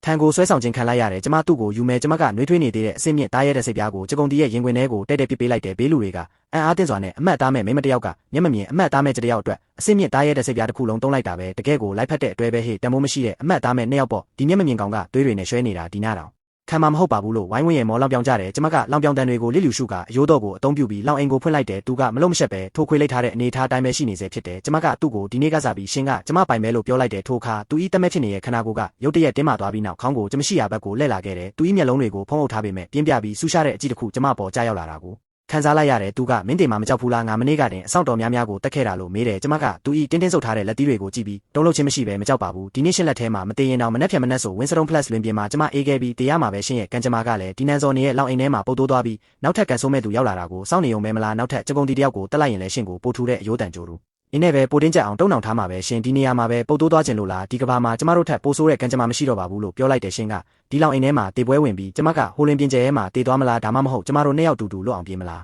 လောင်အိမ်ထဲကကောင်လေးဟာအတော်ကြာအောင်တိတ်ဆိတ်သွားပြီးနောက်ရုတ်တရက်ခတ်တိုးတိုးတယော်ရဲမောလိုက်တဲ့ကြိုးချောင်းပြပြီးလူကိုသိမ့်သွင်းတာပေါ့စိတ်ဝင်စားဖို့ကောင်းတာပဲသူကဖြည်းဖြည်းချင်းမတက်ထွက်လိုက်ပြီးရှေ့လျားထွားချိုင်းတဲ့ခနာကိုကြီးနဲ့အတူသူ့ရဲ့ဘာရှာရအတန်ကကျမခေါင်းပေါ်ကနေကျလာတယ်လမ်းပြလူအုပ်ကြီးကဝုန်းကနေလမ်းဖယ်ပေးကြတယ်ကျမဘေးလူတွေရဲ့အကြည့်ကိုဂယူးမဆိုင်ပဲသူ့ကိုခေါ်ပြီးကျစည်းပြင်ဘက်ကိုလှည့်ထွက်ခဲ့တယ်ကျစည်းပြင်ဘက်မှာရှင်းပွက်ထူတဲ့လမ်းငယ်လေးတစ်ခုရှိပြလေပြင်းတွေကသွေးညီနှံတွေကိုတဲဆောင်လာကလူရိုးတဲ့အထိအေးစိမ်သွားစေတယ်ကျမကရှေ့ကလျှောက်ပြီးသူကတော့ကျမနောက်ကနေခြေတလန်းကွာကလိုက်လာတယ်မျက်လုံးကိုစီးထားရဲနေတောင်သူ့ရဲ့ခြေလန်းတွေကအန်သားစရာကောင်းလောက်အောင်တင်းငိမ့်နေတဲ့ကျစည်းရဲ့နယ်နိမိတ်ကနေထွက်လာပြီးတဲ့နောက်မှာ၆တွေ့သေးဆုံးနေတဲ့တစ်ပင်အိုကြီးတစ်ပင်အောက်မှာခြေလန်းရက်လိုက်တယ်ကျမသူ့ဘက်လှည့်ပြီးကြည့်လိုက်တယ်မျက်လုံးကအဝတ်ကိုအရင်ပြေးလိုက်သူကမလုံးမရှက်နဲ့မေယိုးကိုတင်းတင်းစိတ်ထားတယ်မလိုဘူးရှစ်အင်ကျမကိုမယုံဘူးဆိုရင်လည်းအရင်ဆုံးတစ်ခုခုစားလိုက်ဦးဒီနေရာကနေလေးကြောက်တောင်ပြင်ထိနောက်ထပ်တစ်ဆက်မိုင်းလျှောက်ရဦးမှာရှင်းရဲ့ဒီပုံစံနဲ့ဆိုလမ်းဝက်တင်လဲကျသွားလိမ့်မယ်သူ့ရဲ့နာခေါင်းကအနှဲငယ်လှုပ်ရှားသွားပြီးသွေးခဲတွေပေးချန်နေတဲ့သူ့ရဲ့လက်ချောင်းရှည်ကြီးတွေကိုစန့်ထုတ်ကအစားအစာကိုလမ်းယူလိုက်တယ်ကျမသူ့ကိုအကဲခတ်နေမိတယ်မျက်လုံးကိုစီးထားပေမဲ့လည်းသူ့ရဲ့ဝါးစားနေတဲ့ပုံစံကရင်ကျေးတိမ်မွေးရဲ့ထိန်းချုပ်မှုမျိုးရှိနေတယ်ဒါကအချိန်တော်ကြာပိတ်လောင်ခံထားရတဲ့တားရဲတယောက်မှရှိတဲ့ပုံစံမျိုးမဟုတ်ဘူးရှင်တကယ်တော့ဘာတူလဲမင်းဝယ်ထားတဲ့တားရဲကျွန်းပေါ့တာမန်တားရဲကျွန်းကတန်ကြိုးကိုလက်ပလာနဲ့ချိုးပစ်နိုင်မှာမဟုတ်ဘူးဒါဆိုရင်မင်းကဘာလို့ငါ့ကိုဝယ်ရတာလဲတယောက်လိုအပ်တာတယောက်ဖြစ်စေကြတာပေါ့ငါကတော့မင်းကမျက်နှာကိုသဘောကျလို့ဝယ်တယ်အောက်မေ့လို့ရှင်ကိုယုံကြည်မှုလွန်ကဲနေပြီငါမင်းရဲ့နှလုံးခုန်တန်ကိုကြားနေရတယ်စောစောကလောင်အိမ်ရှိမှမင်းရဲ့နာလုံးခုန်တန်တွေတုံရင်သွားခဲ့တာလေသွားကြစို့မောင်မသွားခင်တည်းကိုအမြန်ဆောက်ရမယ်မဟုတ်ရင်ဒီညကျမတို့နှစ်ယောက်လုံးတော်တိုင်းတားရဲတွေရဲ့အစာဖြစ်သွားလိမ့်မယ်နောက်ကနေသူ့ရဲ့မလောမလျော်တည်ငြိမ်တဲ့ခြေတံထွက်ပေါ်လာတယ်မင်းနာမီဘလို့ခေါ်လဲကျမလက်ကိုမြောက်ပြီးရှုပ်ပွားနေတဲ့ဆံပင်တွေကိုနားနောက်တက်တင်လိုက်တယ်ဆွေစပားနိုင်ရဲ့ဆွေသူကအနေအများပြီးထူးဆန်းတဲ့လေးနှက်မှုမျိုးနဲ့တိုးတိုးလေးလိုက်ဆိုတဲ့ဆွေကျမလက်မကြည့်ပဲရင်ခွင်ထဲကထောင်းတစ်ဖက်ကျိုးပဲနေရဲ့အယိုးဆွဲဆွဲသီးလေးကိုသာတင်းတင်းဆုပ်ထားလိုက်တယ်တကိုင်းကြောက်တွေကိုမီးမွေးပြီးနောက်ကျမခေါင်းလဲကြည့်လိုက်တော့သူကမလုံးမရှက်ပဲခေါင်းကိုသာကျမရှိရဘက်ဆောင်းထားတဲ့လမ်းမှာအလွယ်တကူဆွတ်လာခဲ့သွေးတိမ်မြက်ချို့ကိုပါးဆက်ထဲဝါချပြီးထိုင်လိုက်ကျမပေးလိုက်ရတဲ့အစင်းမြင့်သားရဲတင်ကားကဒီနားမှာပဲအေးခဲနေတဲ့အလောင်းအတခုဖြစ်သွားတာကိုရှင်တကယ်ပဲမြင်ကျင်လို့လားသူကနောက်ဆုံးတော့ခြေလမ်းကျဲကြီးတွေနဲ့မီးတုံဘေးကိုတိုးလာပြီးထိုင်ချလိုက်တယ်ကျမသူ့နားကိုတိုးကပ်သွားတော့ပြင်းထန်တဲ့သွေးညီနှံကနာခေါင်းရဲ့အလုံးရင်းဝင်လာတယ်နာရင်အော်လိုက်သူကမထောက်မိရပဲခတ်တိုးတိုးတယော်လိုက်တယ်ဒီလောက်တန်ရာလေးနဲ့တော့မအော်ပါဘူးကျမသူ့ရဲ့ကုတ်ပိုးကဆံပင်တွေကိုဖယ်လိုက်တဲ့အခါလက်လှုပ်ရှားမှုကရုတ်တရက်ရပ်တန့်သွားတယ်သူ့ရဲ့ကုတ်ပိုးအရေးပြားပေါ်မှာထူးဆန်းတဲ့အနီရောင်ဖြော့ဖြော့အမတ်သားတစ်ခုရှိနေပြီးတခါတရံမှာတောက်ပတဲ့အလင်းတန်းတစ်ခုကအဲ့ဒီအမတ်သားကိုဖောက်ထွက်ဖို့စူးစမ်းနေပေမဲ့ပြန်လဲဖိနှိပ်ခြင်းခံထားရတယ်ဒါပေမဲ့ဒီလိုအမတ်သားမျိုးကိုကျမတခါမှမကြားဘူးခဲ့ဘူးကြည်လို့ဝါပြီလားကျမအကြည့်ကိုရုပ်သိမ်းလိုက်တယ်ရှင့်မှာနမီရှိလားမရှိဘူးကျမလိုင်ကူပြင်ဘက်ကမောင်မိုက်နေတဲ့ကောင်းကင်ကြီးနဲ့တိုက်ခတ်နေတဲ့လေပြင်းတွေကိုကြည်ရင်ပြောလိုက်တယ်ဒါဆိုနောက်ဆိုရှင်ကိုရုံးရလို့ခေါ်မယ်ကျမမိခင်ထားလို့ပူနေတဲ့ကြောက်ခဲတုံးကိုသူ့ရဲ့အေးဆက်နေတဲ့လက်ထဲထည့်ပေးလိုက်တယ်သူကအဲ့ဒီကြောက်ခဲကိုစုပ်ကင်ရင်လက်ချောင်းလေးတွေအနှဲငယ်တောင်းတင်းသွားပေမဲ့ညင်အဆန့်ချင်းမရှိခဲ့ဘူးမိဘုံကတဖြည်းဖြည်းမေးမိန်လာပြီးလေကြောက်တောင်ပြင်းရဲ့အေးဓာတ်ကအယိုးတဲ့အထိစိတ်ဝင်လာတယ်ကျမရဲ့ခန္ဓာကိုယ်နဲ့တင်ဒါကိုဘလို့မှတောက်မခံနိုင်ဘူးဒလေထုံးတဲ့ရဲ့စီးမြင့်ရဝယ်ယူထားတဲ့တားရဲကြောင့်ဟာပထမဆုံးညမှာတခင်နဲ့စွမ်းအားချင်းချိတ်ဆက်ရမယ်ကျမမှာတခြားရွေးချယ်စရာမရှိဘူးတားရဲလူသားနဲ့စွမ်းအားချင်းချိတ်ဆက်တဲ့အချိန်စွမ်းအားတွေလည်းပတ်မှုကိုအမိမပြုတ်ရင်ကျမဒီနာကိုကြော်ဖြတ်နိုင်မှာမဟုတ်ဘူးကျမရုပ်တရက်သူ့ရဲ့ရင်ခွင်ထဲကိုတိုးဝင်လိုက်တယ်သူကတကိုယ်လုံးတုံခါသွားပြီးမင်းဘာလုပ်တာလဲကျမသူ့ရဲ့အေးဆက်ပြီးကြန့်ခိုင်တဲ့ခါကိုတင်းတင်းဖတ်ထားလိုက်တယ်ဒီနေ့ကစားပြီးရှင်ကျမရဲ့ကျမဟုတ်တော့ဘူးကျမရဲ့ကျင်ရတော့လုပ်ပေးမလားရှင်ကျမကိုဒီနေရာမှာအေးခဲသေးတာကိုကြည့်ချင်လို့လားသူကြောင့်သွားပြီးသူ့ရဲ့ပြင်းထန်တဲ့အသက်ရှူတန်တွေကကျမရဲ့လေပင်ပေါ်ကိုကြားရောက်လာတယ်အတော်ကြာတော့မှတမာတဲ့လက်ကြီးတစ်ဖက်ကကျမရဲ့ခါအောက်ပိုင်းကိုတင်းတင်းကြပ်ကြပ်ဆွဲဖက်လိုက်တယ်စွမ်းအားချင်းချိတ်ဆက်နေတဲ့ဖြစ်စဉ်အတွင်းမှာသူ့ရဲ့တကိုယ်လုံးကနေဖြောတော့တဲ့ငွေရောင်မြူခိုးတွေဖြည်းဖြည်းချင်းထွက်ပေါ်လာတယ်အဲ့ဒီမြူခိုးတွေကနှွေးထွေးရဲ့ဆန်းရည်တွင်လိုမျိုးသူ့ရဲ့လက်ဖွားကနေတဆင့်ကျမရဲ့ပျက်စီးနေတဲ့ဝိညာဉ်ကြောတွေစီကိုအဆက်မပြတ်စီးဝင်လာပြီးပြင်းထန်တဲ့နာကျင်မှုတွေပျောက်ကွယ်သွားကဝိညာဉ်မှာနှွေးထွေးသွားစေတဲ့ခံစားချက်မျိုးနဲ့အစားထိုးဝင်ရောက်လာတယ်သူ့ရဲ့တမာလာတဲ့နှလုံးခုန်တန်ကိုနားထောင်ရင်ဒီမျက်မမြင်ကြုံကတကယ်တော့ဘယ်ကလာတာလဲဆိုတာကိုကျမစဉ်းစားရတော့မဆုံးဖြစ်နေမိတယ်နောက်တနေ့မနက်ခင်းမှာကျမစုပ်ပြက်ညစ်ပတ်နေတဲ့တားရဲ့ရေခွံအချို့ကိုယူပြီးရုံးရကိုခေါ်ကာလေကြောက်တောင်ပြင်အစွန်ဖျားကစမ်းချောင်းလေးတစ်ခုစီကိုတွားခဲ့တယ်ဝေးလံတဲ့နေရာကနေစူညံလာတဲ့အယိုးခယူးမုတ်တန်နဲ့ဒုတိယတန်တွေထွက်ပေါ်လာတာကြောင့်ကျမခါဆန်ပြီးကြည့်လိုက်တဲ့ကြီးကျယ်ခမ်းနားတဲ့မင်္ဂလာဆောင်စီတန်းလဲလှယ်မှုကြီးကလမ်းမကြီးတိုင်လျှောက်လန်းလာနေတဲ့လမ်းဘေးဝဲရမှာတော့လာရောက်ကြည့်ရှုကြတဲ့မျိုးနွယ်စုဝင်တွေနဲ့ပြင်ပဲ့တီတော်တွေပြည့်နေနေတာပဲဒီခမ်းနားထဲဝါမှုကိုကြည်စမ်းဝမ်ပူလွေမျိုးနွယ်စုရဲ့မျိုးနွယ်စုခေါင်းဆောင်ကြီးရဲ့တားတော်မင်္ဂလာပွဲဖြစ်ထိုက်ပါပေတယ်ဒါပေါ့တမင်နီမျိုးနွယ်စုနဲ့ဝမ်ပူလွေမီခိုးရောင်မျိုးနွယ်စုတွဲဖက်တာဆိုတော့နောင်ကြရင်မွေးလာမဲ့ကလေးတွေကလည်းစွန့်ရည်ထူးခြားမှအသေးချပဲစီတန်းလဲရဲ့အဖွဲ့ကစမ်းချောင်းသားမှာရက်တန့်သွားတယ်ဘာလို့လဲဆိုတော့အာလင်ကကျမကိုမြင်သွားလို့ပဲဟာဟိုဒါကျမတို့ရဲ့တမီးကြီးဟောင်းမဟုတ်လားတကယ်ကိုကန်ဆိုးတာပဲဒီလိုမင်္ဂလာရှာဤတဲ့နေ့မှာဒီလိုအမတ်သားမဲ့ကျွန်းနဲ့လာလို့ရတယ်လို့သူ့ဘေးကတွေးချင်းချင်းနေရဲ့မျက်မမြင်ကကျစည်းကမျက်မမြင်သားရဲ့ကျမဟုတ်လားဒီအမိုက်နှစ်ကောင်ကတကယ်ပဲတညာလုံးအသက်ရှင်ခဲ့ကြတာလား အာလင်ဒီနေ့ကတို့နှစ်ယောက်ရဲ့မင်္ဂလာနေ့ပဲဒီလိုနေကြတဲ့ကျမနဲ့စကားများပြီးအချိန်မဖြုံးပါနဲ့ဒါပေမဲ့မင်္ဂလာလဲလှယ်မှုကိုနောက်ဆက်တဲ့အတွက်စီကံရတော့အရေးကွန်တလွာခြံထားခဲ့ရမယ်ချက်ချင်းဆိုသလိုလေထုကိုဖျက်တမ်းပြီးကြာပုတ်တန်ကကျမရဲ့ဘားပြင်စီကိုတက်တက်ဦးတီလာတဲ့ရုံးရကပဲအချိန်ကလေးကကျမရှိမှာကာကွယ်ပေးထားမှမသိပဲလက်တစ်ဖက်ကိုမြောက်လိုက်ုံလေးနဲ့သူ့ရဲ့လက်ကောက်ဝတ်ကနေဖြောတော့တဲ့အလင်းတန်းတစ်ခုစီးဆင်းသွားတဲ့ဟန်ဂီကကြာပုတ်ကိုအပြင်းပြင်းနဲ့ပြန်ဆွဲယူဖို့စ조사ပေမဲ့ကြာပုတ်ကအမြင့်တွယ်နေသလိုမျိုးလုံးဝလှုပ်ရှားမရဖြစ်နေတာကိုတွေ့လိုက်ရတယ်တေးချင်နေတာပဲဟန်ဂီဒေါသတကြီးနဲ့ဝမ်ပူလေးစွမ်းအားကိုထုတ်ဖော်ဖို့ပြင်လိုက်စဉ်ရုံးရကအဝတ်နဲ့စီးထားတဲ့မျက်နှာကိုသူ့ဘက်အေးဆက်ဆက်လှည့်လိုက်ပြီးလက်ကောက်ဝတ်ကိုအသားလေးခါရမ်းလိုက်တာနဲ့ဖြုံဖြုံဆိုတဲ့အတန်အချို့နဲ့အတူအစစ်မြင့်တားရဲကြောတို့နဲ့ပြုတ်လောက်ထားတဲ့ကြာပုတ်ဟာတစ်စစ်ချင်းစီကျိုးပဲ့သွားခဲ့တယ်ပြင်းထန်လာတဲ့တံပြန်နှုံးကန်အားကကျိုးပဲ့သွားတဲ့ကြာပုတ်ကနေတစ်ဆင့်ဆက်တိုက်စီးဆင်းသွားပြီးဟန်ဂီစီးနှင်းထားတဲ့မရဲဝမ်ပူလေးကစူးစူဝါဝါအော်ဟစ်ကဒူးထောက်လဲကျသွားတဲ့ဟန်ဂီကတော့မမျော်လင့်ပဲအားလုံးရဲ့ထိတ်လန့်တုန်လှုပ်နေတဲ့အကြည့်တွေအောက်မှာအဲ့ဒီစွမ်းအားကြောင့်ဝမ်ပူလေးကြောပေါ်ကနေလွင့်ထွက်သွားပြီးရှင်းပွက်ထဲမှာနှစ်ပတ်လောက်လိမ့်တို့အားကရွှေညစ်ပတ်တွေအပြည့်ငုံလိုက်ရတဲ့တကွင်းလုံးတိတ်ဆိတ်သွားပြီးစူညံနေတဲ့အယိုးခယူတန်နဲ့ဒူရိယာတန်တွေအားလုံးချက်ချင်းရပ်တန့်သွားတယ်စောစောကဘာဖြစ်သွားတာလဲအဲ့ဒီမျက်မမြင်ကဟန်ဂီတက်ခင်လေးကိုဘလို့လုံးလွင့်ထွက်သွားစေတာလဲဟန်ဂီအကိုဟန်ဂီကိုဟန်ဂီကအဆောင်တွေရဲ့တွဲထူးမှုနဲ့ထည့်လိုက်ပြီးမျက်နှာတစ်ခုလုံးညုံမင်းနေတယ်သူကရုံးရရဲ့အဝတ်စီးထားတဲ့မျက်လုံးတွေကိုစူးစူးဆိုင်ဆိုင်ဆက်ကြည့်နေပြီးသူ့ရဲ့မျက်ဝန်းထဲမှာပထမဆုံးအကြိမ်ဖြစ်ကြောက်ရွံ့ခြင်းနဲ့တန်တရားတွေဖြစ်ပေါ်လာတယ်ကျမရုံးရရဲ့ရွှွန့်တွေပင်နေတဲ့လက်ကိုဆွဲပြီးသူတို့ကိုတစ်ချက်တောင်လက်မကြည့်ပဲလေကြောက်တောင်ပြင်စီကိုလက်ထွက်ခဲ့တဲ့မျိုးနွယ်စုရဲ့အဆောင်ချိုးကကျမတို့ရဲ့ကြောက်အိမ်တကားကိုရိုင်းဆိုင်စွာကန်ဖွင့်ဝင်ရောက်လာပြီးဒါကနင့်မေအတွက်ဒီရက်ပိုင်းအတူအင်းသုံးဖို့ရှိတဲ့တခုတည်းသောမိသွေးပဲဟန်ဂီတက်ခင်လေးကပြောလိုက်တယ်နားထောင်ခြင်းကမ်းပါမှာပိတ်လောင်ခံထားရတဲ့နင့်မေကိုဒီဆောင်ထဲမှာအသက်ရှင်စေခြင်းရင်မျိုးနွယ်စုစီကိုအလိုက်တင်ပြန်လာပြီးအကြံပရန်လောက်ရတဲ့ကျလုတ်ပါတဲ့ရုံးရကအမောင်ထဲကနေမတ်တက်ထရက်လိုက်ပြီးသူ့ရဲ့တကိုယ်လုံးကနေအနေရရှိတဲ့အငွေ့တက်တွေထွက်ပေါ်လာပေမဲ့ကျမကသူ့ရဲ့လက်မောင်းကိုဖိပြီးတားလိုက်တယ်ကျမမျက်လုံးကိုအောက်ချပြီးငိမ်သက်စွာပဲပြောလိုက်တယ်ကောင်းပြီကျမသွားမယ်ကျမရဲ့လက်အောက်မှာရှိတဲ့ရုံးရရဲ့လက်မောင်းကတောင်းတင်းသွားတယ်မသွားနဲ့သူတို့နင့်ကိုပြန်လာခိုင်းတာကောင်းတဲ့ကြံမဟုတ်ဘူးကျမသိတယ်ကျမလက်ကိုမလွတ်ပဲဒါပေမဲ့ကျမအမေကနားထောင်ခြင်းကမ်းပါမှာရှိနေတော့မဲစောင်းဝင်ရင်အဲ့ဒီနေရာကအပူချိန်ကကြောက်တုံးတွေကိုတောင်အကွဲစေနိုင်တဲ့မိသွေးမရှိရင်သူရဲ့နှဲငယ်တောင်တောက်ခံနိုင်မှာမဟုတ်ဘူးရုံးရတိတ်ဆိတ်သွားပြီးအဝတ်နဲ့စီးထားတဲ့မျက်နှာကိုကျမတို့ဘက်လှည့်လာတယ်ငါမင်းနဲ့အတူလိုက်မယ်မဖြစ်ဘူးရှင်သာကျမနဲ့အတူမျိုးနွယ်စုစီပြန်လိုက်လာရင်ဟန်ဂီကရှင့်ကိုဖမ်းဆီးဖို့နေလန်းရှာမှာတေချာတယ်ပြီးခဲ့တဲ့အချိန်စမ်းချောင်းသားမှာရှင့်ကြောင့်သူမျက်နှာပြက်ခဲ့ရလို့ရှင့်ကိုအယိုးပါအမုံကျိတ်ချင်း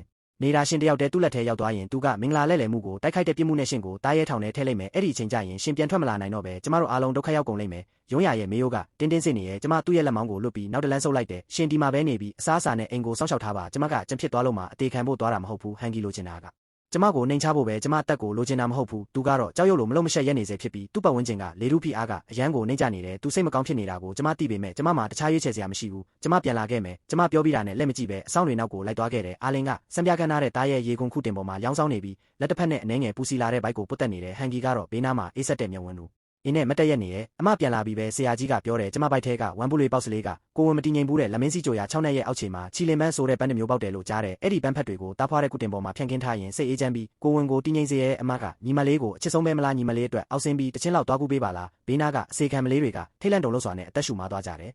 ယ်ဘေးနားကအစေခံတွေကရင်ထိတ်ထိတ်နဲ့ရဲလာ6ကမ်းပါဆိုတာအောက်မှာမဆောက်လာတဲ့6နဲ့ကြီးလေအဲ့ဒီခု20ပွင့်ပန်းဆိုတာဆေးဖက်ဝင်ပန်းမြက်တစ်မျိုးဆိုပေမဲ့ပန်းရုပ်တဲ့တစ်ချောင်းမှာအစိပ်ပြင်းတဲ့ဆူးတွေပြင်းနေနေတာလက်နဲ့နင်းနေလေးထိလိုက်တာနဲ့တပြိုင်နက်အသားတွေပုတ်ဆွေသွားပြီးဒီတစ်သက်လုံးဒုက္ခိတာဖြစ်သွားလိမ့်မယ်အလင်းကထိုစကားများကိုကြားတော့ပိုလို့ပင်ပြုံးရှင်သွားပြီးအဆွေမင်းကလေးတာမသွားနိုင်ဘူးဆိုရင်တော့နားထောင်လေကမ်းပါထဲမှာသူ့မိကိုစတေးရလိမ့်မယ်ဒါကြောင့်ဝင်ပေါက်ကလေကာပိုက်ကိုဖယ်ခိုင်းပြီးမီးရင်6ကဘာကိုငါထွက်လာခဲ့တယ်လေအေးတွေကဓာသွားလို့တိုက်ခတ်နေတဲ့ဝါရာ6ကဘာထက်မှာကိုတင်းရွယ်ကျိုးနဲ့ခိုင်းနေအောင်ကြည့်ပြီးချောကြည့်နေတဲ့ကြောက်နံရံအတိုင်း6အောက်ခြေကိုတဖြည်းဖြည်းချင်းဆင်းခဲ့တယ်အေးဆက်လုံးလို့တော်တော်နဲ့ထုံကျင်နေတဲ့လက်ချောင်းတွေဟာခံစားမှုလုံးဝမဲ့လူနီးပါးဖြစ်နေပြီး6အောက်ခြေကကြောက်တုံးကွဲချောင်းတွေကြားမှာခရမ်းပြရောင်အလင်းနှဲလေးတွေဖြာထွက်နေတဲ့ခု20ပန်းချို့ဟာလေထဲမှာရိမ့်ရွယ်လို့နေတဲ့ပန်းရုပ်တစ်ခုလုံးမှာလည်းခရမ်းနဲ့ရောင်အစိတ်ဆူးတွေထူထပ်နေတာပဲငါလေးကိုခက်ပြင်းပြင်းရှူသွင်းလိုက်ပြီးလက်နှစ်ဖက်ပျက်စီးသွားပါစေအမေကိုအသက်ဆက်ပေးနိုင်ရင်ပြီးရောဆိုတဲ့အတီးနဲ့အတင်းဆက်ယူဖို့ပြင်လိုက်တယ်ငါလက်ချောင်းတွေအစိတ်ဆူးနဲ့ထိတော့မဲ့စက္ကန့်ပိုင်းလိုမှာပဲနှွေးထွေးတဲ့လက်မောင်းကြီးတစ်ခုကငါလက်ကောက်ဝတ်ကိုဆွဲဖမ်းလိုက်တယ်ငါထိတ်လန့်တကြားလဲကြည့်လိုက်တော့ရုံရဖြစ်နေတယ်သူဘာလို့ဆင်းလာရတာလဲဒီနေရာကအလုံးအနေရများတာကိုသူလိုမျက်မမြင်တယောက်ကထက်ရှားတဲ့ကြောက်တုံးတွေကိုဘလို့ရှောင်ကွင်းလာတာလဲနင်ဘာလို့ရောက်လာတာလဲငါနင့်ကိုကြောက်အိမ်မှာပဲနေခဲ့ဖို့ပြောထားတယ်မဟုတ်ဘူးလားမင်းတယောက်တည်းကိုမစိတ်ချလို့သူကခက်ဆက်ဆက်ပြောပေမဲ့ရှော့ပေးမဲ့ပုံမပေါ်ဘူးနင်ဒီနေရာကိုဘလို့ရှာတွေ့တာလဲလေကြောက်တောင်ပြင်ကနေမီးရင်6ထိဆိုရင်တောင်လမ်းမိုင်ပေါင်းများစွာဝေးတာကိုနင်က6အောက်ခြေကအေးဆက်တဲ့လေချမ်းတွေကဝူးဝူးမြအောင်တိုက်ခတ်နေပြီးတောနိုးဆန်မင်းစတွေကိုလွင့်ပြန့်စေတဲ့ကြောက်အိမ်မာတော့ကငါခန္ဓာကိုယ်ထဲကစွမ်းအားတွေအားလုံးပိတ်လောင်ခံထားရတာပိတ်ပင်ထားတာတွေကျိုးပြတ်သွားတယ်လို့ပဲအများကြီးမဟုတ်ပေမဲ့ဒီလောက်ဆိုလုံလောက်ပါတယ်သူကပြောရင်လက်ချောင်းတွေမှာငါနှစ်ကြိမ်တိုင်းမြင်တွေ့ခဲ့ရတဲ့နူးညံ့တဲ့ခရမ်းရောင်လင်းတန်းတွေပေါ်ထွက်လာတယ်ဒီလိုကိစ္စအတွက်လုံလောက်တာပေါ့သူကလက်ချောင်းတွေကိုအစိပ်ပန်းပင်တွေစီဆန်းထုတ်လိုက်တော့ခရမ်းရောင်လင်းတန်းတွေကတက်ရှိတွေလိုထူထပ်တဲ့အစိပ်ဆူးတွေကိုလွှမ်းကြုံသွားတယ်သူကအလွန်ညင်သာစွာလက်ချောင်းတွေကိုလှုပ်ရှားပြီးအစင်မြင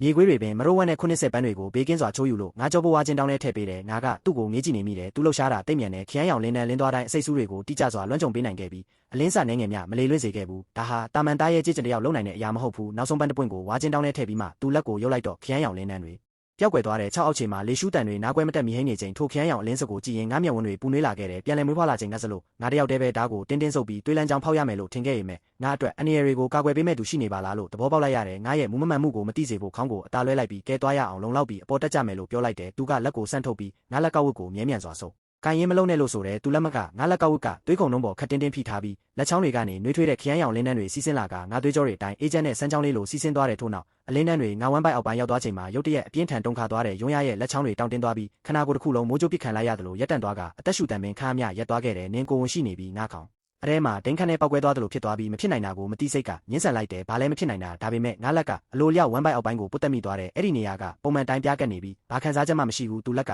ငါလက်ကောက်ဝတ်ကိုစုပ်ကင်ထားဆဲဖြစ်ပြီးငါကတော့ဥနောက်တစ်ခုလုံးပလာဖြစ်လို့မတက်ရက်နေမိတယ်မဖြစ်နိုင်တာဒီရက်ပိုင်းတွင်းမှာတင်လေတားရဲမျိုးနွယ်တွေရဲ့ခနာကိုကထူးခြားတယ်ဆိုရင်တောင်ဒီလောက်မြင်စရာအကြောင်းမရှိဘူးဒါပေမဲ့ယွန်းရကဒီလိုကိစ္စနဲ့ငါ့ကိုလိမ်မာမဟုတ်ဘူးသူလည်းချောင်းကအထက်ထက်အခါခါလှုပ်ရှားသွားပေမဲ့စကားတခုမှထွက်မလာခဲ့ဘူးတကယ်လားသူပြန်မဖြေပဲငါလက်ကောက်ဝတ်ကိုလွတ်လိုက်ပြီးသူ့လက်ဝါးကိုငါဝမ်းပိုက်အောက်ပိုင်းပေါ်ညင်သာစွာတင်လိုက်တယ်နှွေးထွေးတဲ့ခရမ်းရောင်လင်းနှန်းတွေကသူ့လက်ဝါးကနေတိတ်တဆိတ်စိတ်ဝင်သွားပြီးအဲ့ဒီခဏမှာဝမ်းပိုက်နဲ့ဆိုင်ဆုံးကတင်းငယ်တဲ့နှွေးထွေးတဲ့တုန်ခါမှုတစ်ခုကိုငါတဲတဲကွဲကွဲခံစားလိုက်ရတယ်ထို့တုန်ခါမှုကသူ့လက်ဝါးကအလင်းနှန်းတွေနဲ့အတူအလိုက်တင်တိုးနင်းခုန်လုံနေတဲ့ငါမျက်ရည်တွေအထင်းကိုမရှိစီးကြလာခဲ့တယ်ပြီးခဲ့တဲ့ဘဝကငါမွေးခဲ့တဲ့ကလေးလေးဟာဟန်ဟဲလက်ထဲမှာပွဲချင်းပြီးရိုက်တက်ခံခဲ့ရပြီးငိုတန်တစ်ချက်မျှမပြုတ်လိုက်ရဘူးဒီဘဝမှာတော့ငါမှာကလေးတယောက်ထက်ရှိလာခဲ့ပြန်ပြီးယွန်းရကငါမျက်ရည်တွေကိုခံစားမိသွားပြီးငါဝမ်းပိုက်ပေါ်ကသူ့လက်ကခါမြတုံဆိုင်သွားကမငိုပါနဲ့ငါဘသူ့ကိုမှမင်းတို့ကိုထိခိုက်ခွင့်မပေးဘူးလို့ရေရွတ်လိုက်တယ်ငါပူးကနဲ့တပြင်းချလိုက်ပြီးမျက်နှာပေါ်ကမျက်ရည်တွေကိုတုံရင်သွားကြရအောင်အရင်ဆုံးအပေါ်တက်ရအောင်ဒီမှာမိစ္ဆာတက်တွေတိတ်များလုံးလို့ကလေးအတွက်မကောင်းဘူးလို့ပြောလိုက်တယ်ယွန်းရခနာကိုကနောက်တစ်ချိန်တောင်းတင်းသွားပြန်တယ်ထို့နောက်ကျိုးမြင့်အသေးတစ်ချောင်းကိုထုတ်ယူပြီးခါကိုကိုင်းကဝါချင်းတောင်းကိုသူ့ကြောပေါ်မှာခိုင်မြဲစွာချီနှောင်လိုက်တယ်မင်းအရင်တက်သူအတန်ကရုတ်တရက်ပြောင်းလဲသွားပြီးညင်းဆန်ခွင့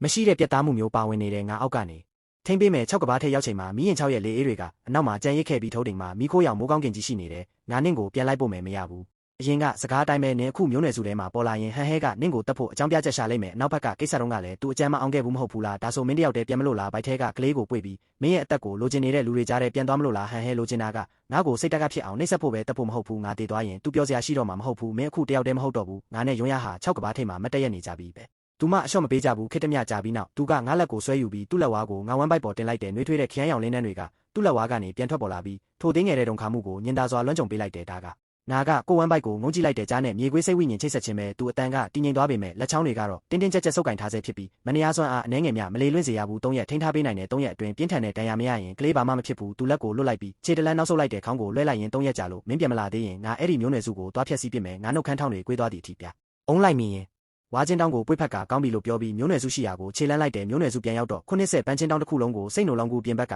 ကကြောက်စားပွဲပေါ်ပြစ်တင်လိုက်တဲ့စစ်ဆေးပေးမဲ့ဆုံးစရာကငါ့ကိုတရေတစေမြင်လိုက်ရတယ်လို့ကြည့်နေပြီးငါလက်နှစ်ဖက်ဘာလို့မပြတ်မစီးရှိနေတာလဲနားမလည်နိုင်အောင်ဖြစ်နေပုံရတယ်သူတုံဆိုင်နေတဲ့လက်ချောင်းတွေကငါလက်ကောက်ဝတ်ပေါ်တင်လိုက်တဲ့ခါမှာအဖိုးကိုမျက်လုံးတွေပြူးကျဲသွားပြီးသွေးကုံလုံးကိုစမ်းရင်းနေမှလဲကိုဝင်ရှိနေတာလားကြေးကျမတယောက်ကမျက်မမြင်ရဲ့ကလေးကိုရထားတာဆိုတော့မွေးလာရင်ဘလို့မိစ္ဆာကောင်မျိုးဖြစ်မလဲမသိဘူးဟာတာပဲကြေးကျမနဲ့မျက်မမြင်ကလေးမွေးရဲ့ဆိုပါလားဟာဟာဟာမမကဘယ်တော့ကဒီလောက်ထိအဆင့်တန်းနေကြသွားရတာလဲရုတ်တရက်မျိုးနွယ်စုအထက်ကောင်းကင်ကနေထူးဆန်းတဲ့အတန်တစ်ခုထွက်ပေါ်လာပြီးကိုရောင်ကျဲအလင်းနှန်းတွေရေတကုံလိုဖြာကျလာတယ်ဘက်ကပြန်လာမှမသိတဲ့ငှက်မြက်ရာထောင်ချီဟာရစပလက်လင်ထက်မှာဝဲပြန်နေကြပြီးတာယာတဲ့အတန်တွေနဲ့တွန်ကျူးနေကြရအလွန်ကြီးကျယ်တဲ့တက်ရှိတစ်ခုကိုကြားအိုဆိုနေတယ်လို့ပဲမျိုးနွယ်စုတစ်ခုလုံးတုံးလို့သွားကြပြီးခေါင်းဆောင်ရန်ယုံကရစပလက်လင်အောက်ကိုစိတ်လှုပ်ရှားစွာပြေးထွက်လာတယ်ကောင်းကင်နဲ့မြေကြီးရဲ့မင်္ဂလာနိမိတ်ပဲငှက်ပေါင်းရာထူးရာစာကိုဥညွတ်နေကြပြီးဒါကောင်းကင်ကပေးတဲ့အံ့ရဖွယ်နိမိတ်ပဲလူတွေလည်းဝတ်တွားဥချလိုက်ကြတယ်အလင်းကမျက်လုံးမြင်မြန်နဲ့ဟန်ဟဲဖခင်ကိုဆွဲခေါ်လိုက်ရင်တေချာပေါက်သမီးပိုက်ထဲကကလေးကြောင့်ဖြစ်လာတဲ့ကောင်းကင်နိမိတ်ပဲဒါငါတို့ချင်းလင်မျိုးနွယ်မှာရာစုနဲ့တော်ကြာမတွေ့ခဲ့ရတဲ့ထိတ်တန်းကြားမျိုးဆက်တစ်မွေးဖွားလာတော့မှကောင်းတဲ့ငါမိန်ကိုမှတ်ထားကြဒီနေ့ကစားပြီးအလင်းဟာချင်းလင်ရဲ့စိတ်လိုပဲတကွင်းလုံးဝမ်းမြောက်ဝမ်းသာကြွေးကြော်နေကြပြီးလူတိုင်းကဟန်ဟဲနဲ့အလင်းကိုမြောက်ပင်ပြောဆိုနေကြတယ်ခေါင်းဆောင်တယောက်တည်းပဲငါ့ကိုလှည့်ကြည့်ချိန်မှာသူ့မျက်နှာပေါ်ကဝမ်းမြောက်မှုတွေကရွှင်ရှာဆက်ဆုပ်မှုအဖြစ်ချက်ချင်းပြောင်းလဲသွားတယ်ဒီကျေးကျွန်မကိုငါစီခေါ်လာခဲ့စမ်း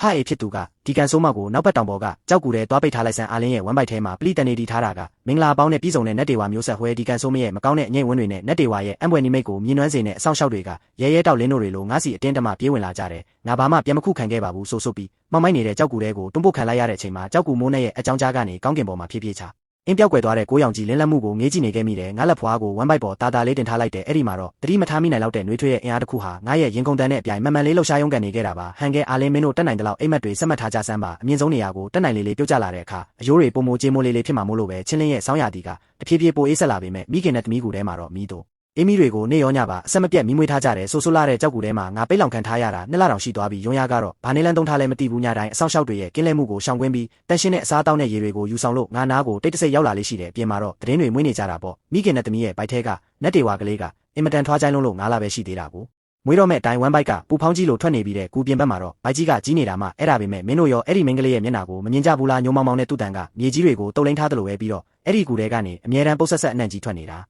ငါကောက်ရိုးပုံပေါ်မှာထိုင်ရင်အပြင်ဘက်ကအတန်တွေကိုနားဆွင့်နေမိတယ်လက်ထဲကအသားချောက်တစ်ဝက်ကဘားဆက်နာမှာရက်တန့်သွားခဲ့တယ်ဘာလို့ဆက်မစားတော့တာလဲသူကတိမတီခဲ့ဘူးဟန်ခဲလဲလင်ညာနေခဲ့တာပဲငါမုံကိုအောက်ချလိုက်ပြီးတော့အကြည့်တွေထဲမှာရေငွေ့တွေဝဲတက်လာခဲ့တယ်အတိတ်ဘဝကတေဆုံးသွားခဲ့တဲ့ထိခိုက်တန်ရာစအနာတွေဟာအခုမှခေါင်းထဲမှာအပြည့်အဝဖေးလိဆက်သွားသလိုဖြစ်လာခဲ့ပြီးအတိတ်ဘဝတုန်းကဟန်ခဲဟာဝမ်ပူလွေမျိုးနွယ်စုရဲ့ရစပူစော်ပွဲအာဏာကိုလူယူဖို့အတွက်အင်မတန်ရုံမာရက်ဆက်တဲ့ကျင့်စဉ်တစ်ခုကိုတိတ်တဆိတ်ကျင့်ကြံခဲ့တာပါအဲ့ဒီကျင့်စဉ်ကအချိန်တိုအတွင်းမှာတိုင်းပညာကိုအစမတန်တိုးတက်စေနိုင်ပေမဲ့ဈေးကက်တဲ့တန်ကြေးဖြစ်မိမိရဲ့တက်ဆောင်အားကိုလုံးဝကုန်ခန်းစေခဲ့တာမို့နောက်ထပ်ဘယ်တော့မှမမျိုးဆက်ပွားနိုင်တော့ပါဘူးဆိုလိုတာကတော့ဆက်စုပ်ဖွယ်ဟန်ခဲဟာဘလို့မှတမာတဲ့ကလေးကိုမွေးဖွားပေးနိုင်မှာမဟုတ်ဘူးအာလင်းရဲ့ဘိုက်ကအဲ့ဒီလောက်မြ мян ကြီးလာပြီးမျက်နှာကညုံမောင်ကပုတ်ဆက်ဆက်အနှံ့ထွက်နေတာဟာတခုတည်းသောအကြောင်းရင်းပဲရှိတယ်ဟန်ခဲကလူတွေရဲ့မျက်စိကိုဖုံးကွယ်ဖို့အတွက်အာလင်းကိုမျိုးနွယ်စုရဲ့တားမြစ်စေဖြစ်တဲ့အရှိန်မြင့်မွေးဖွားဆေးတွေကိုတိုက်ကြွေးထားလို့ပဲအဲ့ဒီဆေးဟာဝမ်ဘိုက်ထဲကတနေသားကိုအရှိန်ဟုန်နဲ့ကြီးထွားစေနိုင်ပေမဲ့ပေးဆက်ရတဲ့တန်ကြေးကတော့မိခင်ရဲ့သွေးနဲ့အသားရိုးတွေကိုအထီးကင်းမဲ့အောင်ဆုပ်ယူပစ်တာပဲဖြစ်တယ်ဘယ်ချိန်မဆိုထွက်သက်ချုပ်သွားနိုင်တဲ့ကောင်းဆိုးဆိုးလေးရဲ့ဖြစ်မှာပါမင်းကရဲနေတာပဲရုံးရရဲ့နှွေးထွေးတဲ့လက်ချောင်းထိပ်တွေကငါးနှုတ်ခမ်းထောင်ကိုတာတာလေးလာထိတွေးလိုက်ပြီးနေရိုးတစ်လျှောက်ကိုပုတ်တက်ပေးလိုက်တဲ့ရင်းနှီးနေတဲ့ငွေရောင်ဝိညာဉ်စွမ်းအားတွေဟာသူ့လက်ချောင်းထိပ်ကနေတစ်ဆင့်ငါးပိုက်အောက်ပိုင်းစီဖြည်းဖြည်းချင်းစီးဝင်သွားပြီးဘိုက်ထဲကကလေးလှုပ်ရှားမှုကိုငြိမ်သက်သွားအောင်ချော့မြူပေးနေခဲ့တဲ့ရုံးရမြင့်မားတဲ့နေရာကနေရွှွန့်နွယ်နေပြုတ်ကျပြီးအစိုးမရအောင်အယိုးတွေကြေမိုးသွားတဲ့လူတွေကိုမင်းမြင်ဘူးလားသူ့နှုတ်ခမ်းထောင်တွေကွင်းညွတ်တက်သွားရင်ငါကတော့အဲ့ဒီလိုလူတွေကိုကိုယ်တိုင်ခြေထောက်နဲ့နင်းချေပြရတာကိုပိုကြိုက်တယ်လို့ပြောလိုက်တယ်ဒုတိယမြောက်နေ့မှာတော့ကြောက်လုံကူရဲ့စူးကြုံတကားကိုတစုံတစ်ယောက်ကကျန်းတန်းစွာတွန်းဖွင့်လိုက်တယ်တခင်မလေးဒုတိယကမင်းကိုရေစပလက်လင်စီလာပြီးနေပူစာလုံးနာပြုစုခိုင်းနေတယ်အာလင်းရဲ့အနီးကပ်စေခံမလေးဟာငါချေရင်သားကရေစလုံးကိုခြေထောက်နဲ့စောင့်ကန်လိုက်တာဖြစ်တယ်ငါမတ်တက်ထက်လိုက်တော့ရုံးရကတီးရှိမှုမရှိတဲ့အရေးတစ်ခုလိုငါနောက်ကနေတိတ်တဆိတ်လိုက်ပါလာခဲ့တဲ့ရေစပလက်လင်ရဲ့ကြောက်လေကားထက်မှာတော့အာလင်းဟာမတန်တဆကြီးမားနေတဲ့ဘိုက်ကြီးကိုမနိုင်မနှင်းနဲ့အစေခံမလေးရဲ့လက်ကိုတွဲပြီးအောက်ကိုဆင်းလာနေတယ်သူကဖြည်းဖြည်းချင်းလမ်းလျှောက်နေပေမဲ့မျက်လုံးတွေကတော့လေကားပေါ်တက်လာနေတဲ့ငါ့ကိုမလိုတမာကြည့်နေခဲ့တယ်တခင်မလေးဒုတိယစီကတော့တုတ်ထားပြီးပါပြီတခင်မလေးမဖြစ်မနေဖြတ်သွားရမယ်တတိယမြောက်လေကားထစ်ပေါ်မှာပါအာလင်းကကောက်ကျစ်စွာပြုံးလိုက်ရင်သူကများပါလို့ကိုဝင်ဆောင်ရတာငါထက်ပိုတက်တာနေရတာလဲသူ့ဘိုက်ထဲကမျိုးညစ်ကိုတွန်းချပစ်လိုက်စမ်းဒီနောက်ပိုင်းသူတက်တာနိုင်သေးလားဆိုတာကြည့်ကြတာပေါ့လို့ပြောလိုက်တယ်ငါပထမလေကားထက်အောက်မှာရက်လိုက်ပြီးနေအောင်အောက်မှာပုံမှန်မဟုတ်ပဲအလင်းပြန်နေတဲ့ကြောက်ပြားကိုစိုက်ကြည့်နေမိတဲ့အဝေးမှာရှိတဲ့ရုံးရကရုတ်တရက်ဝိညာဉ်စွမ်းအားကိုလုတ်ခတ်လိုက်တာကြောင့်မြေပြင်ပေါ်မှာအကြောင်းမဲ့လေပြင်းတစ်ချက်တိုက်ခတ်သွားခဲ့တယ်အဲ့ဒီလေပြင်းဟာအာလင်းရဲ့အနီးကပ်စေခံမလေးကိုတိတိကျကျတွန်းထုတ်လိုက်တာမို့အစေခံမလေးဟာချက်ချင်းပဲဟန်ချက်ပြက်ပြီးမြင့်မာလာတဲ့ကြောက်လေကားပေါ်ကနေလိမ့်ကျသွားတော့တယ်ခေါင်းကကြောက်ပြားပေါ်အပြင်းထန်ရိုက်မိသွားပြီးစပလက်လင်အောက်မှာတေလားရှင်လားမသိနိုင်အောင်လဲကျသွားခဲ့တယ်ကျန်ပင်းနေဘလို့လမ်းလျှောက်နေတာလဲပတ်ဝန်းကျင်ကအဆောင်တွေအကုန်ရုပ်ရုပ်တဲတဲဖြစ်သွားကြတယ်ဟန်ဂီကအဆောင်တစ်ဖွဲ့ကိုဥဆောင်ပြီးရောက်လာခဲ့ပြီးဘာဖြစ်တာလဲလို့မေးလိုက်တယ်ဟန်ဂီကိုတေချာတယ်အဲ့ဒီမိမလက်ချက်ပဲသူလောက်တာဟုအာလင်းကပြောလိုက်တယ်ဟန်ဂီရဲ့မျက်လုံးတွေကငါးစီမှာစိုက်ကြည့်သွားခဲ့တယ်ကောင်းပြီလေရိုးရိုးစေခံမိမကများတန်ရှင်းသောအမျိုးသမီးရဲ့ဘေးလူကိုလောက်ကြံဝန်းနေပေါ့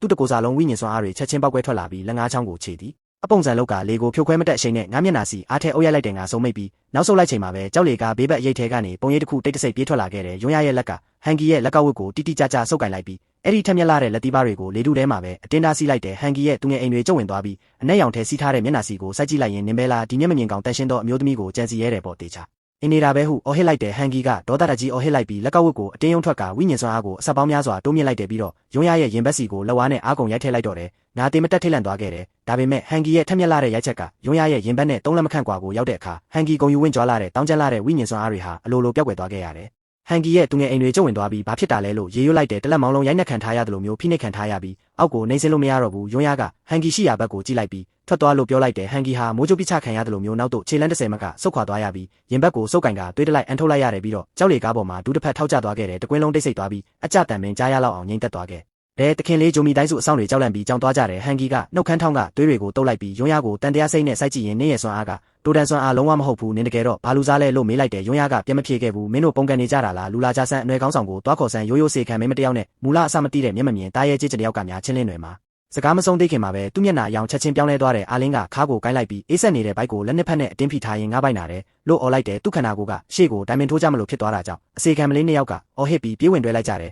ယ်တန်ရှင်းသောအမျိုးသမီးယောဂထလာပြီးသွားပြီးရစစရာကိုပင့်ပေးကြပါလို့အော်ကြတော့တယ်ဟန်ဂီရဲ့မျက်နှာအယောင်ချက်ချင်းပြည့်ရင်သွားပြီးအာလင်းစီပြေးသွားကရင်ခွင်နဲ့ထက်ဖက်လိုက်တယ်အာလင်းမင်းတောင်ထားတော့ဘာလို့နေကြတာလဲအဖိုးကြီးရစစရာကိုတွားခေါ်ကြဆန်းမြ мян ရစပလက်လင်ရှေ့တစ်ခုလုံးရုပ်ရုပ်တဲတဲဖြစ်သွားခဲ့ပြီးငါတို့ကိုဘယ်သူမှလက်မကြည့်ကြတော့ဘူးလေချမ်းနဲ့ပြန်ကြရအောင်ရုံးရကငါ့ကိုခေါ်ဆောင်ပြီးလူအုပ်ထဲကနေတိတ်တဆိတ်ထွက်ခွာလာခဲ့တယ်ငါတို့တောင်နောက်ဘက်ကကြောက်လောင်ကူစီဥတီလျှောက်သွားခဲ့ကြတယ်နောက်ကျောဘက်ကအာလင်းရဲ့အသေးခိုက်မတက်အော်တန်နဲ့ဟန်ဂီရဲ့စိုးရိမ်တကြီးအော်ဟစ်တန်တွေဟာတဖြည်းဖြည်းအလန့်ဝေးသွားပြီးနောက်ဆုံးမှာတောင်လေထုထဲပျောက်ကွယ်သွားတော့တယ်နောက်ဆုံးတော့နှစ်ပေါင်း100မှာတစ်ကြိမ်နဲ့ကြုံရတဲ့တစ်တော်ရဲ့စပွဲရောက်ရှိလာခဲ့ပြီးဒီနေ့မှာမွေးဖွားလာတဲ့ကလေးငယ်တွေဟာရှေးဟောင်းသွေးမျိုးဆက်ကိုနိုးထက်စေဖို့အလွယ်ကူဆုံးဖြစ်တယ်လို့အဆိုရှိကြတယ်မွန်းတဲ့ချိန်မင်္ဂလာအချိန်မှာပဲအာလင်းရဲ့မြေရီထွက်သွားပြီးချင်းလင်းတွေတစ်ခုလုံးတောင်းတောင်းဖြက်ဖြက်လှုပ်ရှားသွားခဲ့တယ် တန်ရှင်းသောအမျိုးသမီးလောင်ကူပြင်ဘက်မှာတမာတဲ့အမျိုးသား300ကအကျယ်လောင်ဆုံးတာယာခီယိုတင်းတွေကိုမှုတ်ထုတ်နေကြတဲ့ရက်စရာတော်များများကလောင်ကူပြင်မှာဆူတောင်းပေးနေကြပြီးပတ်ဝန်းကျင်အနွယ်ခွဲတွေကခေါင်းဆောင်တွေကလည်းလက်ဆောင်ပစ္စည်းတွေနဲ့လာရောက်ဥညွတ်ကစားနေကြတယ်ဒါပေမဲ့ကူတွင်းတွေကထွက်ပေါ်လာတာကတော့ချောမောစွာမွေးဖွားခြင်းရဲ့အတန်မဟုတ်ခဲ့ဘူးအာလင်းရဲ့အသေးခိုက်မတက်အော်ဟစ်တန်တွေကကောင်းကင်ကိုထိုးဖောက်သွားခဲ့တယ်မကောင်းတော့ဘူးတခင်မလေးဒုတိယကလေးမွေးရခတ်နေတဲ့ကလေးကကြီးလုံးလို့ညနေရဲ့ຫນွယ်ကောင်းဆောင်အမေကိုကဲရမလားကလေးကိုကဲရမလားကလေးကိုကဲလိုက်ကြားသခင်လေးမွေးဖွားလာတဲ့ရွေချင်းလင်းရဲ့အနာဂတ်ကိုထိမ့်သိမ့်နိုင်လိမ့်မယ်ဟန်ဂီကကြောက်လောင်ကူကိုစိုက်ကြည့်နေခဲ့တယ်အဲ့ဒီကလေးဘာလို့ညက်နေတာလဲဆိုတာသူအတိဆုံးပဲဒါပေမဲ့ဒီကလေးတက်ရှိထင်ရှားထွက်လာတဲ့ရွေသူအနိုင်ရပြီဖြစ်တယ်ဒီချိန်မှာပဲတောင်နောက်ဘက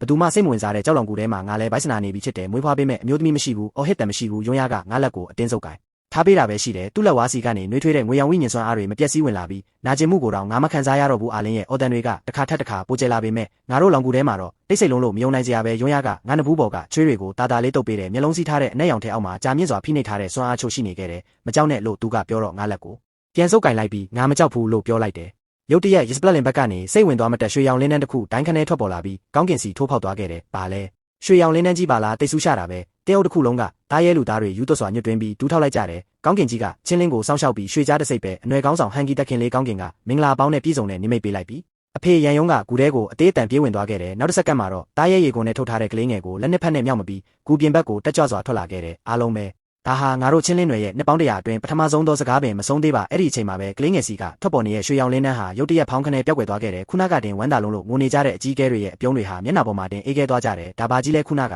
ရွှေရောင်လင်းနှန်းရောဘယ်ရောက်သွားတာလဲဒါမင်္ဂလာနီးမိတ်မဟုတ်ဘူးဒါဟာတားမြစ်ထားတဲ့ကလေးဆက်တင်မွေးဆေးကိုတုံးဆွဲခဲ့လို့မိခင်ရဲ့ခနာကိုခြေခံကိုဆုပ်ယူလိုက်တဲ့တုံ့ပြန်မှုကြောင့်ဖြစ်လာတယ်မူအေးရပါအားနေတဲ့ကလေးပဲခုနကရွှေရောင်လင်းနှန်းဆိုတာကလေးကမိခင်ရဲ့နောက်ဆုံးသက်ဆောင်အားကိုအတင်းဆုပ်ယူလိုက်လို့ခဏတာဖြစ်ပေါ်လာတဲ့အတူအယောင်ပဲကလေးစတင်မွေးစေးဟုတ်လားဒါဟာအနွယ်တော်ရဲ့တည်တံထိုက်တဲ့ပြစ်မှုလေဒါဆိုဟန်ဂီတက်ခင်လေးကသားသမီးမမွေးနိုင်လို့ဆေးတူးနဲ့ငါတို့ကိုလိန်နာပေါ့ဟန်ဂီကနောက်ကိုဆက်တိုက်ဆုပ်သွားပြီးမြေပြင်ပေါ်ထိုင်ကျသွားခဲ့တယ်အနွယ်ကောင်းဆောင်အာလင်းမင်းကလေးရဲ့အသက်တွေအကုန်စုပ်ယူခံလိုက်ရပါပြီလူတိုင်းထိတ်လန့်လုံးလို့ကြက်တီးမွေးညှင်းထန်နေကြတဲ့ဒီချိန်မှာပဲအဲ့ဒီဟောင်းနှံဆုပ်ပြက်နေတဲ့ကြောက်လွန်ကူကြီးဟာဒုံခန်းထဲပောက်ကွဲထွက်သွားခဲ့တယ်နူးညံ့ပေမဲ့တုံးလို့ဖွယ်ရကောင်းတဲ့တန်ရှင်းလာတဲ့ငွေရောင်လင်းနှန်းကြီးတစ်ခုကောင်းကင်စီဒိုင်းခနဲထိုးထွက်သွားခဲ့တယ်မရေမတွက်နိုင်တဲ့အရှိန်ဝါတွေပါဝင်တဲ့တားရဲနဲ့ဖျားရဲ့ဟိန်းဟောက်တန်တန်ဟာချင်းလင်းတွေတစ်ခုလုံးကိုလွှမ်းမိုးသွားခဲ့တယ်လူတိုင်းတသားတုံးလို့တောင်းတင်းစွာနဲ့ခေါင်းလဲကြည့်လိုက်ကြတယ်တိမ်တိုက်တွေကိုထိုးဖောက်ထားတဲ့အလင်းအတန်းထဲမှာဥချုံနှစ်ဖက်ပါပြီးမင်္ဂလာတိမ်တိုက်တွေကိုနင်းထားတဲ့ကြီးမားလာတဲ့တားရဲနဲ့ဖျားရဲ့အရေးရောင်တစ်ခုတဖြည်းဖြည်းထွက်ပေါ်လာခဲ့တယ်တက်ကြီးရွယ်အိုအကြီးကဲကဒူးထောက်ကျသွားပြီးတုတ်ကောက်ကိုပင်ပစ်ချကတောင်နောက်ဖက်စီဥချလိုက်တယ်ယွန်းလင်းနဲ့ဖျားတားရဲပဲမဟောင်းကုန်းပြင်မြင့်မှာကွဲပြောက်သွားခဲ့ပြီဖြစ်တဲ့ရှေးဟောင်းနဲ့ဖျားယွန်းလင်းနဲ့မျိုးဆက်ပဲကူထဲမှာတော့ငါတကိုယ်လုံးချွေးတွေနဲ့ရွှဲဆိုနေပေမဲ့နင်းနေမှပင်ပန်းတန်ပန်းမခံစားရဘူးငါခေါင်းကုန်ပြီးတားရဲရေကုန်ပေါ်မှာလဲအောင်းနေတဲ့ဖြူဖြူဖွေးဖွေးသမီးလေးကိုကြည့်လိုက်တယ်သမီးလေးကပုံမှန်သားရဲကလေးတွေလိုငိုမနေပဲငါ့ကိုကြည့်ပြီးတခက်ခက်ရဲမောနေခဲ့တယ်အကြည့်မလွဲနိုင်အောင်ဆွဲဆောင်နေတာကတော့သမီးလေးရဲ့ကြောပြင်ပေါ်မှာထွင်းထုထားသလိုလပလုံးနဲ့ငွေရောင်တို့တန်ပုံရိပ်ပဲဖြစ်တယ်ငါလက်ညှိုးလေးနဲ့သမီးလေးရဲ့ဘားပြင်လေးကိုတာတာလေးထိတွေ့လိုက်တယ်ယွန်းရကကလေးကိုတက်ရှင်းတဲ့သားရဲရေကုန်နဲ့တေချာထုတ်ပိုးပေးပြီးငါရောကလေးကိုပါသူ့ရဲ့ရင်ခွင်ကျဲကြီးတဲ့တေချာထွေးဖက်ပေးလိုက်တဲ့အဲ့ဒီအချိန်မှာပဲလောင်ကူရဲ့စူးကြုံတကားကိုတယောက်ယောက်ကကန်ထုတ်လိုက်တယ်အဲ့ဒီစမ်းကျဲတဲ့ကလေးကိုငါစီပေးစမ်းဟန်ဂီရဲ့တခုတည်းသောအကွက်လက်နိုင်မဲ့မျောလင်းချက်ကတော့ဒီအန်းရဖွယ်နိမိတ်တွေကိုစောင့်ကြည့်လာတဲ့ကလေးကိုလူယူဖို့ပဲဖြစ်တယ်ယွန်းရကငါပုတ်ခုံးကိုဖတ်ထားရင်လက်တစ်ဖက်ကိုတာတာလေးမြောက်လိုက်တယ်ဟန်ဂီရဲ့ခနာကိုဟာလေထဲမှာလွင့်ထွက်သွားပြီးကူပြင်ဘက်ကရွှွန့်နွယ်နေစီရိုက်ချခံလိုက်ရတဲ့အဖေရန်ယုံကအကြီးကဲတွေနဲ့အဆောင်တွေကိုခေါ်ဆောင်ပြီးကူပြက်ကြီးစီရောက်လာကြတယ်ရောင်ဝါတွေတောက်ပါနေတဲ့သမီးလေးကိုမြင်လိုက်ရတဲ့အခါလူတိုင်းအသက်ရှူမသွားကြတယ်သူကတစိမ့်မရှိတဲ့မျက်မမြင်မိစ္ဆာပဲတေချာတယ်သူအားလင်းရဲ့မင်္ဂလာနိမိတ်ကိုနှဆေးနဲ့ခိုးယူလိုက်တာယွန်းရကမတ်တက်ထရက်ပြီးငါတို့သားမိကိုသူ့နောက်မှာကွယ်ပေးထားလိုက်တယ်ညလေပြင်းတစ်ချက်တိုက်ခတ်သွားချိန်မှာသူ့မျက်လုံးကိုစီးထားတဲ့အနက်ရောင်ထဲဟာမြေပြင်ပေါ်ကျသွားခဲ့တယ်သူမျက်လုံးဖွင့်လိုက်ပြီးအဲ့ဒါဟာရွှေရောင်ရင်းရဲ့အနက်ဆိုင်ဆုံးမျက်လုံးတစ်စုံပဲသူ့ခန္ဓာကိုယ်ပေါ်ကနတ်ဖျားတင်ကေတာတွေဟာချက်ချင်းပဲခန္ဓာကိုယ်တစ်ချမ်းလုံးကိုလွှမ်းမိုးသွားခဲ့တယ်ရှေးဟောင်းနတ်ဖျားရဲ့ဖိအားဟာလူတိုင်းရဲ့ပခုံးပေါ်ကြားရောက်လာခဲ့တဲ့ရောက်ရှိနေတဲ့တားရဲလူသားတွေအကုန်လုံးဒူးထောက်ကျသွားကြပြီးနတ်ဖျားနယ်ဖွားပါလားလို့အော်ဟစ်လိုက်ကြတယ်ငါသမီးလေးကိုပို့အိပ်ဖက်ပြီးကူပြင်ကိုဖြည်းဖြည်းချင်းထွက်လာခဲ့တယ်ဒူးထောက်ရတဲ့ဟန်ဂီကိုကြည့်ပြီးနင်ကသွေးမျိုးဆက်ကိုအလေးထားတာမဟုတ်ဘူးလားအခုကြတော့ဘာလို့ဒူးထောက်တာမြင်လာတာလဲလို့မေးလိုက်တယ်နင်လိန်နေတာနင်လိုအစေခံမိမကနတ်ဖျားနယ်ဖွားကိုဘယ်လိုလုပ်မွေးနိုင်မှာလဲအခုချိန်ထိဟန်ဂီတက်ခင်လေးရဲ့ယောဂါကိုအနွယ်တစ်ခုလုံးကိုရှို့ဝတ်ထားတော့မဲလားရစ်စရာကြီးကတုံတုံရင်ရင်နဲ့ယွန်းရကိုကြည့်လိုက်ပြီးအနွယ်ကောင်းဆောင်ဟန်ဂီတက်ခင်လေးကလွန်ခဲ့တဲ့နှစ်တွေကတည်းကစာလုံးမီမကောင်းတဲ့အတက်ကိုခိုးယူကျင့်သုံးခဲ့တာကြောင့်ကလေးမွေးဖွားနိုင်စွမ်းမရှိတော့ပါဘူးတန်ရှင်းသောအမျိုးသမီးဘိုက်ထဲကကလေးဟာလည်းမတားမြစ်ထားတဲ့ဆေးကိုသုံးပြီးအတင်းကြီးအောင်လှုပ်ထားတာပါလို့ဆိုလိုက်တယ်ဒီစကားကြတော့အနွယ်ဝင်တွေအကုန်လုံးပောက်ကွဲသွားကြတယ်ဟန်ဂီဟာမြေပြင်ပေါ်ပြည့်လဲသွားပြီးသူ့ရဲ့ဟန်ဆောင်မှုတွေအကုန်လုံးကွာကျသွားခဲ့တယ်အဖေရန်ယုံကငါရင်ခွင်ထဲကကလေးနဲ့ယွန်းရကိုကြည့်လိုက်ပြီးဆွေအားငါသမီးကောင်းမလေးအဖေမိုင်းမဲခဲ့လို့ပါအဖေဒီကောင်းဆိုရဲ့လိန်ညာမှုကိုခံလိုက်ရတာပါမင်းသားအဖေကိုအဖေလို့ပြန်ခေါ်ရင်ဒီနွယ်ကောင်းဆောင်ရာထူးကိုမင်းကိုချက်ချင်းလွှဲပေးမယ်လို့ပြောလာတယ်ငါကြောဘော်ကရုပ်ဖြတ်ထားတဲ့ပန်းခတ်တွေကွာကြတော့ကမင်းဘာလို့မိသားစုလို့မပြောခဲ့တာလဲမေမေကိုတန်ရာပြင်းပြင်းရအောင်ရိုက်နှက်ပြီးတောင်ဆောင်မှာပိတ်လောင်ထားတော့ကဘာလို့မိသားစုလို့မပြောခဲ့တာလဲငါရွှွန့်နေမှာရွှွန့်တွေစားနေရတော့ကမင်းအားလင်းနဲ့စားတော့နေတာဘာလို့မိသားစုလို့မပြောခဲ့တာလဲအနွယ်ကောင်းဆောင်ကြီးချင်းလင်းရဲ့သမီးကြီးဟာလွန်ခဲ့တဲ့လအနေငယ်ကလေးကတောထဲမှာခွေးစာဖြစ်သွားခဲ့ပါပြီရန်ယုံဟာမိုးကြိုးပစ်ခံလိုက်ရတယ်လို့ဖြစ်သွားတယ်ယွန်းရရဲ့လက်ချောင်းထိတ်ကနေငွေရောင်တားစီတစ်ခုထွက်ပေါ်လာပြီးငါတို့နဲ့အနွယ်ဝင်တွေကိုအပီးအပိုင်ပန်းချလိုက်တော့တယ်နောက်တနေ့မနက်မှာတော့ရန်သူစစ်တပ်ရောက်ရှိလာတဲ့တာယာခီယိုတင်းတန်ကမနက်ခင်းတိတ်ဆိတ်မှုကိုဖြိုခွဲလိုက်တယ်မကောင်းတော့ဘူးဝမ်ပူလွေနွယ်ကရစ်စရာကြီးကစစ်တီ300နဲ့စစ်တိုက်ဖို့ရောက်လာပြီးဟ ဟန်ဂီကသတင်းပို့လိုက်တာဖြစ်တယ်အမှန်တရားပေါ်ပေါက်သွားပြီးနောက်စစ်ကူတောင်းလိုက်တာဖြစ်တဲ့အနွယ်ကောင်းဆောင်ရန်ယုံနဲ့အကြီးအကဲတွေကြောက်လန့်ပြီးရစပလက်လင်နောက်မှာပုံနေကြတယ်ဟန်ဂီကတော့ရေမောလိုက်ရင်ဆွေအားမင်းနဲ့ဖျားမွေးလဲဘာတူးလဲငါဖေကဝမ်ပူလွေနွယ်ရဲ့အတန်မာဆုံးစစ်တပ်ကိုခေါ်လာတာမင်းတို့ဒီနေ့တေပွဲဝင်ရမယ်လို့ကျင်းမောင်းလိုက်တဲ့ငါသမီးလေးကိုပွေ့ဖက်ထားရင်ဘာမှမဖြစ်တယ်လို့ကြည်နေခဲ့တဲ့ဝမ်ပူလွေဆောင်300ကရစပလက်လင်စီစစ်ကြောင်းချလာခဲ့တဲ့ရစရာကြီးကလေထဲကိုခုန်တက်လိုက်ပြီးအဲ့ဒီကလေးကိုငါစီပေးစမ်းလို့အော်ဟစ်လိုက်တဲ့ငါနောက်မှာရက်နေတဲ့ယွန်းရကနောက်ဆုံးတော့လှုပ်ရှားလိုက်ပြီးသူအေးဆေးစွာပဲလက်ညှိုးနဲ့လေးထူးတဲကိုမြင်းတကြောင်ဆွဲလိုက်တဲ့ဒိုင်းခနဲမိုးပေါ်ကနေငွေအောင်အလင်းနဲ့ရေတံခွန်ကြီးကျဆင်းလာခဲ့တယ်စစ်တီ300ဟာအဲ့ဒီလင်းနဲ့တိုက်မိပြီးလွင့်ထွက်သွားကြရတဲ့အရှိဆုံးကဝမ်ပူလွေဆောင်တွေဟာလေထဲမှာတင်လွင့်ထွက်သွားပြီးလက်နက်တွေအကုန်လုံးပြကျသွားခဲ့တဲ့ရစရာကြီးလဲတွေးရန်ပြီးနောက်ကိုလွင့်ထွက်သွားခဲ့တဲ့ယွန်းရရဲ့နက်ဖျားအရှိန်ဝါကိုမြင်လိုက်ရတဲ့အခါဒါနက်ဖျားအရှိန်ဝါပဲယွန်းလင်းနက်ဖျားနယ်ပါလာငါတို့တောင်းပန်ပါတယ်လို့အော်ဟစ်ပြီးဒူးထောက်လိုက်ကြတယ်နောက်ကဝမ်ပူလွေဆောင်300လဲကြောက်လန့်တကြားဒူးထောက်လိုက်ကြတယ်ဟန်ဂီရဲ့ရဲတန်ဟာရုတ်တရက်ရက်တန့်သွားခဲ့တယ်သူ့ရဲ့နောက်ဆုံးမျောလင်းချက်ဟာယွန်းရရဲ့လက်ထဲမှာတင်ကြေမိုးသွားခဲ့ပြီးချစ်တဲ့ယွန်းရကငါးစီလန်းလာပြီးဒီမှာတိတ်ဆူတဲ့မေမေကိုတွားခေါ်ရအောင်လို့ပြောလိုက်တဲ့ကြားဖုံးတောင်ဆောင်ဟာအေးဆက်လာတဲ့နေရာတစ်ခုပဲငါတို့ကူဝါကိုရောက်တဲ့အခါအနွယ်ကောင်းဆောင်ရန်ယုံနဲ့အကြီးအကဲတွေကိုကြိုးကြည့်ပြီးခေါ်ဆောင်လာခဲ့ကြတယ်ကူတွင်းထဲမှာတော့ငါမေမေဟာအသက်ရှူယုံလေးပဲကြံတော့တဲ့ခနာကိုနဲ့လဲလျောင်းနေခဲ့တာကိုတွေ့လိုက်ရတယ်6ကက်နေသောမျက်ခြောက်ပုံကြားတွင်လူရဲတစ်ခုကွေးကွေးလေးလဲလျောင်းနေတာကိုမြင်လိုက်ရသဖြင့်ငါးလေချောင်းများတဆို့သွားပြီးခြေလက်မြင်မြန်ဖြင့်အနားသို့ပြေးသွားလိုက်မိသည်မေမေအားအင်ကုန်ခန်းနေသောခြေလက်များကိုလက်မောင်းတတုပ်စာရှိသောအယိုးကွင်းကျိုးများဖြင့်ကြောက်နံရံတွင်ချီနှောင်ထားသည်တိမ်လွာလေးလိုလှပခဲ့ဘူးသောမေမေဆန်ရွယ်များသည်ယခုမူမျက်ခြောက်များကဲ့သို့သွေးမီးများပေးကျန်နေပြီးတကိုယ်လုံးလည်းရေခဲတုံးတုံးကဲ့သို့အေးဆက်နေခဲ့ပြီးအတန်ကြားသဖြင့်မေမေသည်လေးလံနေတော်မူအခွန်များကိုအနိုင်ဖွင့်ကြည့်ရင်6တွေ့အကွဲနေသောနှုတ်ခမ်းများတုံရင်ဖြင့်ဆူရဲအားငါဆူရဲအားတက်ရှိထင်ရှားရှိသေးတာပဲဟုရေရွတ်လိုက်သည်မေမေသည်လက်ကိုမြောက်ရဲ့ငါမျက်နာကိုပုတ်တက်ရန်စူးစမ်းလိုက်တော့လေအယိုးကွင်းကျုံများသည်တင်းခနဲဖြစ်သွားခဲ့သည်ယွန်းရသည်အရှိတို့ခတ်တွတ်တိုးလာပြီးလက်ဝါးထက်တွင်ဆူးရှသောငွေရောင်အလင်းထဲများဖျားထွက်လာကမေမေကိုချီနှောင်ထားသောအယိုးကျုံများပျက်စီးသွားခဲ့သည်ထို့နောက်စွမ်းအားကောင်းသောဝိညာဉ်စွမ်းအားများကိုမေမေအားနီအနေသောသွေးကြောများတဲ့သို့မရက်မနာပို့လွတ်ပေးလိုက်ရာမေမေဖြူဖြောနေသောမျက်နှာပေါ်တွင်သွေးရောင်ပြန်တန်းလာခဲ့သည်မေမေသမီးကိုအားနာလိုက်တာကွယ်ဟုမေမေကဆိုရမဟုတ်တာသမီးကသာမေမေကိုကောင်းကောင်းမကာကွယ်ပေးနိုင်ခဲ့တာပါနောက်ဆိုဘသူမှမေမေကိုထိခိုက်အောင်မလုပ်စေရတော့ဘူးဟုငါပြန်ပြောလိုက်သည်ငါသည်မေမေကိုထတွဲလိုက်ပြီးကူပြင်ဘက်တွင်ဝတ်တွားနေရသောရန်ယုံဘက်သို့လှည့်ကြည့်လိုက်ရာထိုချိန်တွင်ရန်ယုံ၏ဒူးနှစ်ဖက်သည်ထိမရအောင်တုံရင်လာပြီးမေမေရှိတွင်ဒူးထောက်ကျသွားခဲ့သည်ရွမ်းစင်ငါမားခဲ့ပါတယ်ငါမျက်စိကမ်းပြီးဟန်ဟဲဆိုသည့်တိရစ္ဆာန်ကောင်၏လက်ကွက်ထဲပါသွားခဲ့တာပါငါတို့၏တန်ရောစင်ကိုငဲ့သောအဖြစ်ငါကိုတောင်းပန်ပေးပါဦးငါတို့မိသားစုများပြန်စကြရအောင်တော်ဟုရန်ယုံကတောင်းပန်လေသ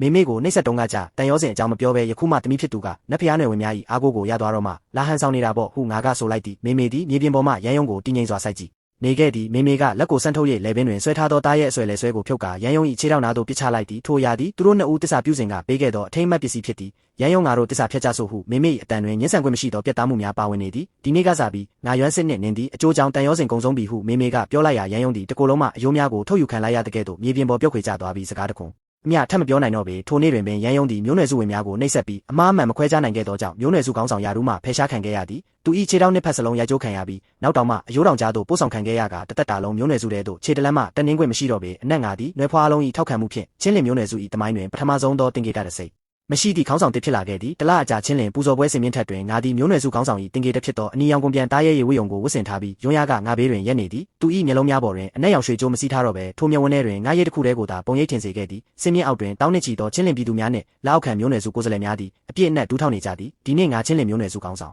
ယာရုကိုစက္ကန့်ဒီပထမဆုံးအမိန့်တော်အနေဖြင့်ဒီနေ့ကစားပြီးတစိမ့်အဆင့်တန်းဖြင့်မုံမြတ်မှုကိုဆုံးဖြတ်သည့်စီးမြင့်ဟောင်းကိုဖျက်သိမ်းသည်ဟုငါကြေညာလိုက်သည်ထိုစကားထွက်လာသည်နှင့်စင်မြင့်အောက်တွင်ရုတ်ရုတ်တဲတဲဖြစ်သွားကြတော့လေယွန်းယာဤကြောင့်မဖွယ်နှက်ဖျားဖိအားကြောင့်မိသူများမကြေမနက်မပြောဝန်းကြပေကြားတစိမ့်ဝမ်ပူလေတစိမ့်တမင်တစိမ့်ဖြစ်စေသို့မဟုတ်အောက်တန်းစားဟုတတ်မှတ်ခံရသူဖြစ်စေဒီနေ့ကစားပြီးစိတ်ထားကောင်းမွန်ပြီးမျိုးနွယ်စုအတွက်ပေးဆက်လို့စိတ်ရှိသူမှန်သမျှငါတို့ချင်းလင်၏ပြီးသူများကြီးပဲအားလုံးအရွယ်ရောက်ပွဲတက်ရောက်ခွင့်ရှိသည်အားလုံးအိမ်ထောင်ပြုခွင့်ရှိသည်ဟုငါကဆက်လက်မိတ်ဆိုလိုက်သည်လူအုပ်ကြီးအနောက်ဘက်တွင်ရှိသောအမီနာမပင်ပိုင်ဆိုင်ခွင့်မရှိခဲ့သည့်အောက်တန်းစားများနှင့်အစစ်နှိပ်သားရဲလူသားများထံမှထိန်းချုပ်မရသောငိုရှိုတန်များထွက်ပေါ်လာခဲ့သည်မိသူဆက်လိုက်မှမသိတော့လဲသူတို့သည်စင်မြင့်ဘက်သို့ဦးကောင်းညွတ်ဝတ်သွားလိုက်ကြရင်မျိုးနွယ်စုခေါင်းဆောင်အသက်ရှိပါစေခေါင်းဆောင်အသက်ရှိပါစေဟုကြွေးကြော်ကြသည်ဝမ်းသာအားရကြွေးကြော်တန်များသည်ပင်လယ်လိုင်းနှင့်ဘိုးကဲ့သို့ချင်းလင်နယ်မြေတစ်ခုလုံးကိုလွှမ်းမိုးသွားခဲ့သည်အဆင့်တန်းခွဲခြားမှုတင်းကျပ်သောဒီအိုင်းဆိုင်သည့်ကုန်းမြေကြီးပေါ်တွင်ဒီလောက်ရက်သည်အကြီးအကျယ်တော်လန်ပြောင်းလဲမှုတစ်ခုဖြစ်ခဲ့သည်မှာအမှန်ပင်ဖြစ်သည်မျိုးနွယ်စုခေါင်းဆောင်ကြီးမင်း၏စီးမြင့်များလည်းတတ်မှတ်ပြီးပြီဆိုလျင်ယခုငါကိုရောင်းစားခဲ့သည့်အကျွေးကိုစည်ရင်ရှင်းကြတာပေါ့ဟုအတန်တန်ထွက်ပေါ်လာသည်တာယာနေသောကောင်းကင်ထက်မှရောင်စုံတိမ်တိုက်များရုတ်တရက်ပေါ်ပေါက်လာပြီးယွန်းရထက်ပုံမရှိကြပြီးအားကောင်းသောဖိအားကြီးတစ်ခုသည်နေမြေတစ်ခုလုံးကိုလွှမ်းမိုးသွားခဲ့သည်တောက်ပတ်သောအလင်းရောင်များထွက်ပေါ်နေသည့်ထုထဲကြီးမားလာသောခန္ဓာကိုယ်ချို့သည်တိမ်တိုက်များကိုနင်းချရင်စင်မြင့်ထက်သို့ဖြင်းချင်းစွာဆင်းသက်လာကြသည်ထိုသူများသည်ယူလင်းနှက်ဖျားနွယ်ဝင်များဖြစ်ကြသည်နတ်ဖျားများတကယ်ပဲဆင်းသက်လာတာလားအပြစ်လာပေးတာများလားသွားပြီးအတစ်တက်လာသည့်ခေါင်းဆောင်ကစွာကြီးတော်လဲသူကအောက်တန်းစားမဟုတ်ဘူးလားဟုစင်မြင့်အောင်မှပြည်သူများ၏မျှော်လင့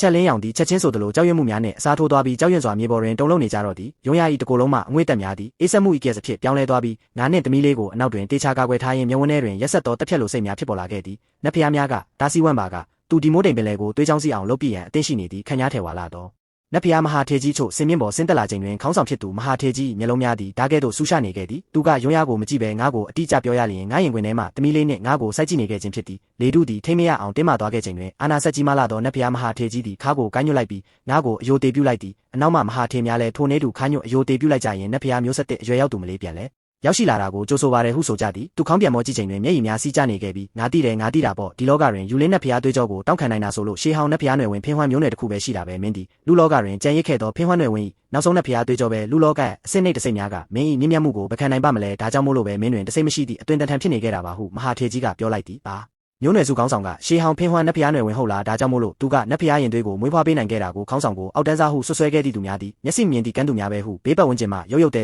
ရေရွတ်တံများကိုကြားရသောအခါငါသည်ရဲစရာကောင်းသည်ဟုခံစားလိုက်ရသလိုတင်းကျပ်မှုများလည်းလွတ်မြောက်သွားခဲ့သည်ငါ၏ဘဝဆက်တိုင်းတွင်ကြုံတွေ့ခဲ့ရသောဆင်းရဲဒုက္ခနှင့်လောင်ပြောင်မှုများသည်ငါကိုယ်တိုင်ကမြင်မလုံးနေပြီးပွေရွက်စိတ်များကမမြင်နိုင်ခဲ့လည်းပင်ဖြစ်သည်ဒါကြောင့်မို့လို့ပဲကြေးကျွန်စည်းတွင်မင်းကိုပထမဆုံးမြင်လိုက်ကြတဲ့ကမင်းသည်ငါလူဖြစ်ရမည်ဟုခံစားခဲ့ရတာအခုတော့မင်းကငါလူဖြစ်နေပြီပဲဟုယွန်းရကဆိုသည်ငါခေါင်းကိုဆောင်းပြီးလူအုပ်ကြားထဲမှပိန်ပါတော့လဲမမက်ရက်နေသောခန္ဓာကိုယ်လေးကိုလန့်ကြည့်လိုက်သည်မေမေသည်မဟာထေများ၏အနောက်တွင်ရက်နေပြီးမျက်ရည်များဝဲနေတော့လဲငါကိုစိတ်အေးစေရန်ပြုံးပြရင်လက်ပြနေခဲ့သည်ထိုခိုက်တွင်ငါရင်ထဲနာတစ်ခုခုနှင့်ထိုးဆုပ်ခံလိုက်ရတဲ့ကဲ့သို့ဖြစ်သွားခဲ့သည်အရင်ဘဝတုန်းကမေမေသည်ငါအတွက်ဓာတ်တန်ရအားလုံးကိုခံယူပေးခဲ့ပြီးနောက်ဆုံးတင်းဖုံး6ထဲတွင်ပိတ်လောင်ခံခဲ့ရသည်ဒီဘဝတွင်တော့ငါမေမေကိုဒီရွှွတ်တွင်ထဲမှအနိုင်ဆွဲထုတ်နိုင်ခဲ့ပြီးမဟာထေကြီးငါတွင်တောင်းဆိုချက်တစ်ခုရှိပါတယ်ဟုငါကဆိုရမဟာထေကြီးကအနှဲငယ်အံ့မသွားပြီးချက်ချင်းဥညွတ်လိုက်ကမိဖုရားကြီးမိန်တော်မူပါဟုဆိုသည်ငါမေမေကိုပါခေါ်သွားခြင်းနဲ့မေမေသည်ဒီလောကတွင်ငါ၏တူးတဲ့သောသွေးတောက်ဆွေမျိုးပဲနဲ့ဖျားကဘာတို့ပြန်ရမည်ဆိုလျင်မေမေကိုပါငါနှင့်အတူလိုက်ပါခွင့်ပြုပါဟုငါကတောင်းဆိုလိုက်သည်စင်မြင့်ထက်တွင်ခဏတာတိတ်ဆိတ်သွားခဲ့သည်နတ်ဖျားမဟာထေများတယောက်နှင့်တယောက်ကြည့်လိုက်ကြပြီးမဟာထေကြီး၏မျက်နှာတွင်ခက်ခဲသောအရေးအယောင်မရှိဘဲနားလေသဘောပေါက်သွားသည့်အမူအရာဖြစ်ပေါ်လာခဲ့သည်တခင်မကြီးမေမေ၏ခန္ဓာကိုယ်ထဲတွင်လည်းနတ်ဖျားသွေးကြောပါဝင်နေမိမှာတေချာပါသည်လူလောကညဉ့်ညမ်းသောလေထုကြောင့်ဖိနှိပ်ခံထားရတာကြပြီဖြစ်လိမေမေကိုပါအထက်ဖုံတို့ပင့်ဆောင်ပြီးနတ်ဖျားအဖြစ်ပြုစုဆောင်ရှောက်ပေးတာသည်အမှန်တိုင်းပြုလုပ်ရမည့်ကိစ္စပင်ဖြစ်သည်ဟုပြောလေသည်ငါမေမေဘက်သို့လက်ဆန့်ထုတ်လိုက်တော့မေမေသည်ရိုင်းတိရိုင်တန်ဖြင့်စင်မြင့်ပေါ်တက်လာပြီးငါလက်ကိုတင်းတင်းကြပ်ကြပ်ဆုပ်ကင်လိုက်သည်မေမေအတူတူသွားကြရအောင်ဟုငါကပြောရမေမေကငိုရင်းခေါင်းညှိရှာသည်စကားတခုမှမထွက်နိုင်တော့ပေချင်းလင်မျိုးနွယ်စု၏ကိစ္စဝဝကိုတော့လေးစားထိုက်သောမဟာထေအချို့ထံငါလွှဲအပ်ခဲ့ပြီးဒီနေရာ၏စီမင်းဟောင်းများပျက်စီးသောအားခဲ့ပြီဖြစ်လေအနာဂတ်တစ်များစတင်ကြီးထွားလာတော့မည်ဖြစ်သည်ယွန်းရကငါကားကိုတိုင်းဖက်လိုက်ရင်သွားကြစို့အထက်ဖုံတို့ဟုပြောသည်ရင်ခွင်ထဲမှတမီးလေးကလက်ကလေးဆန့်ထုတ်ပြီးယွန်းရ၏ဆံပင်များကိုရေမောရင်ဆွဲဆွနေခဲ့တော်လဲယွန်းရကစိတ်မဆိုးခဲ့ပေလေပြင်းများသည်နားထဲတွင်ဟိမ့်ဟောက်နေပြီးအောက်ခြေမှချင်းလင်မျိုးနွယ်စုနယ်မြေသည်တဖြည်းဖြည်းတင်းငယ်သွားခဲ့သည်ငါမျက်လုံးမိတ်လိုက်မိသည်ငါကိုယ်တိုင်ကပင်အတန်မာဆုံးဆုပ်ကင်ထားရဖြစ်သည်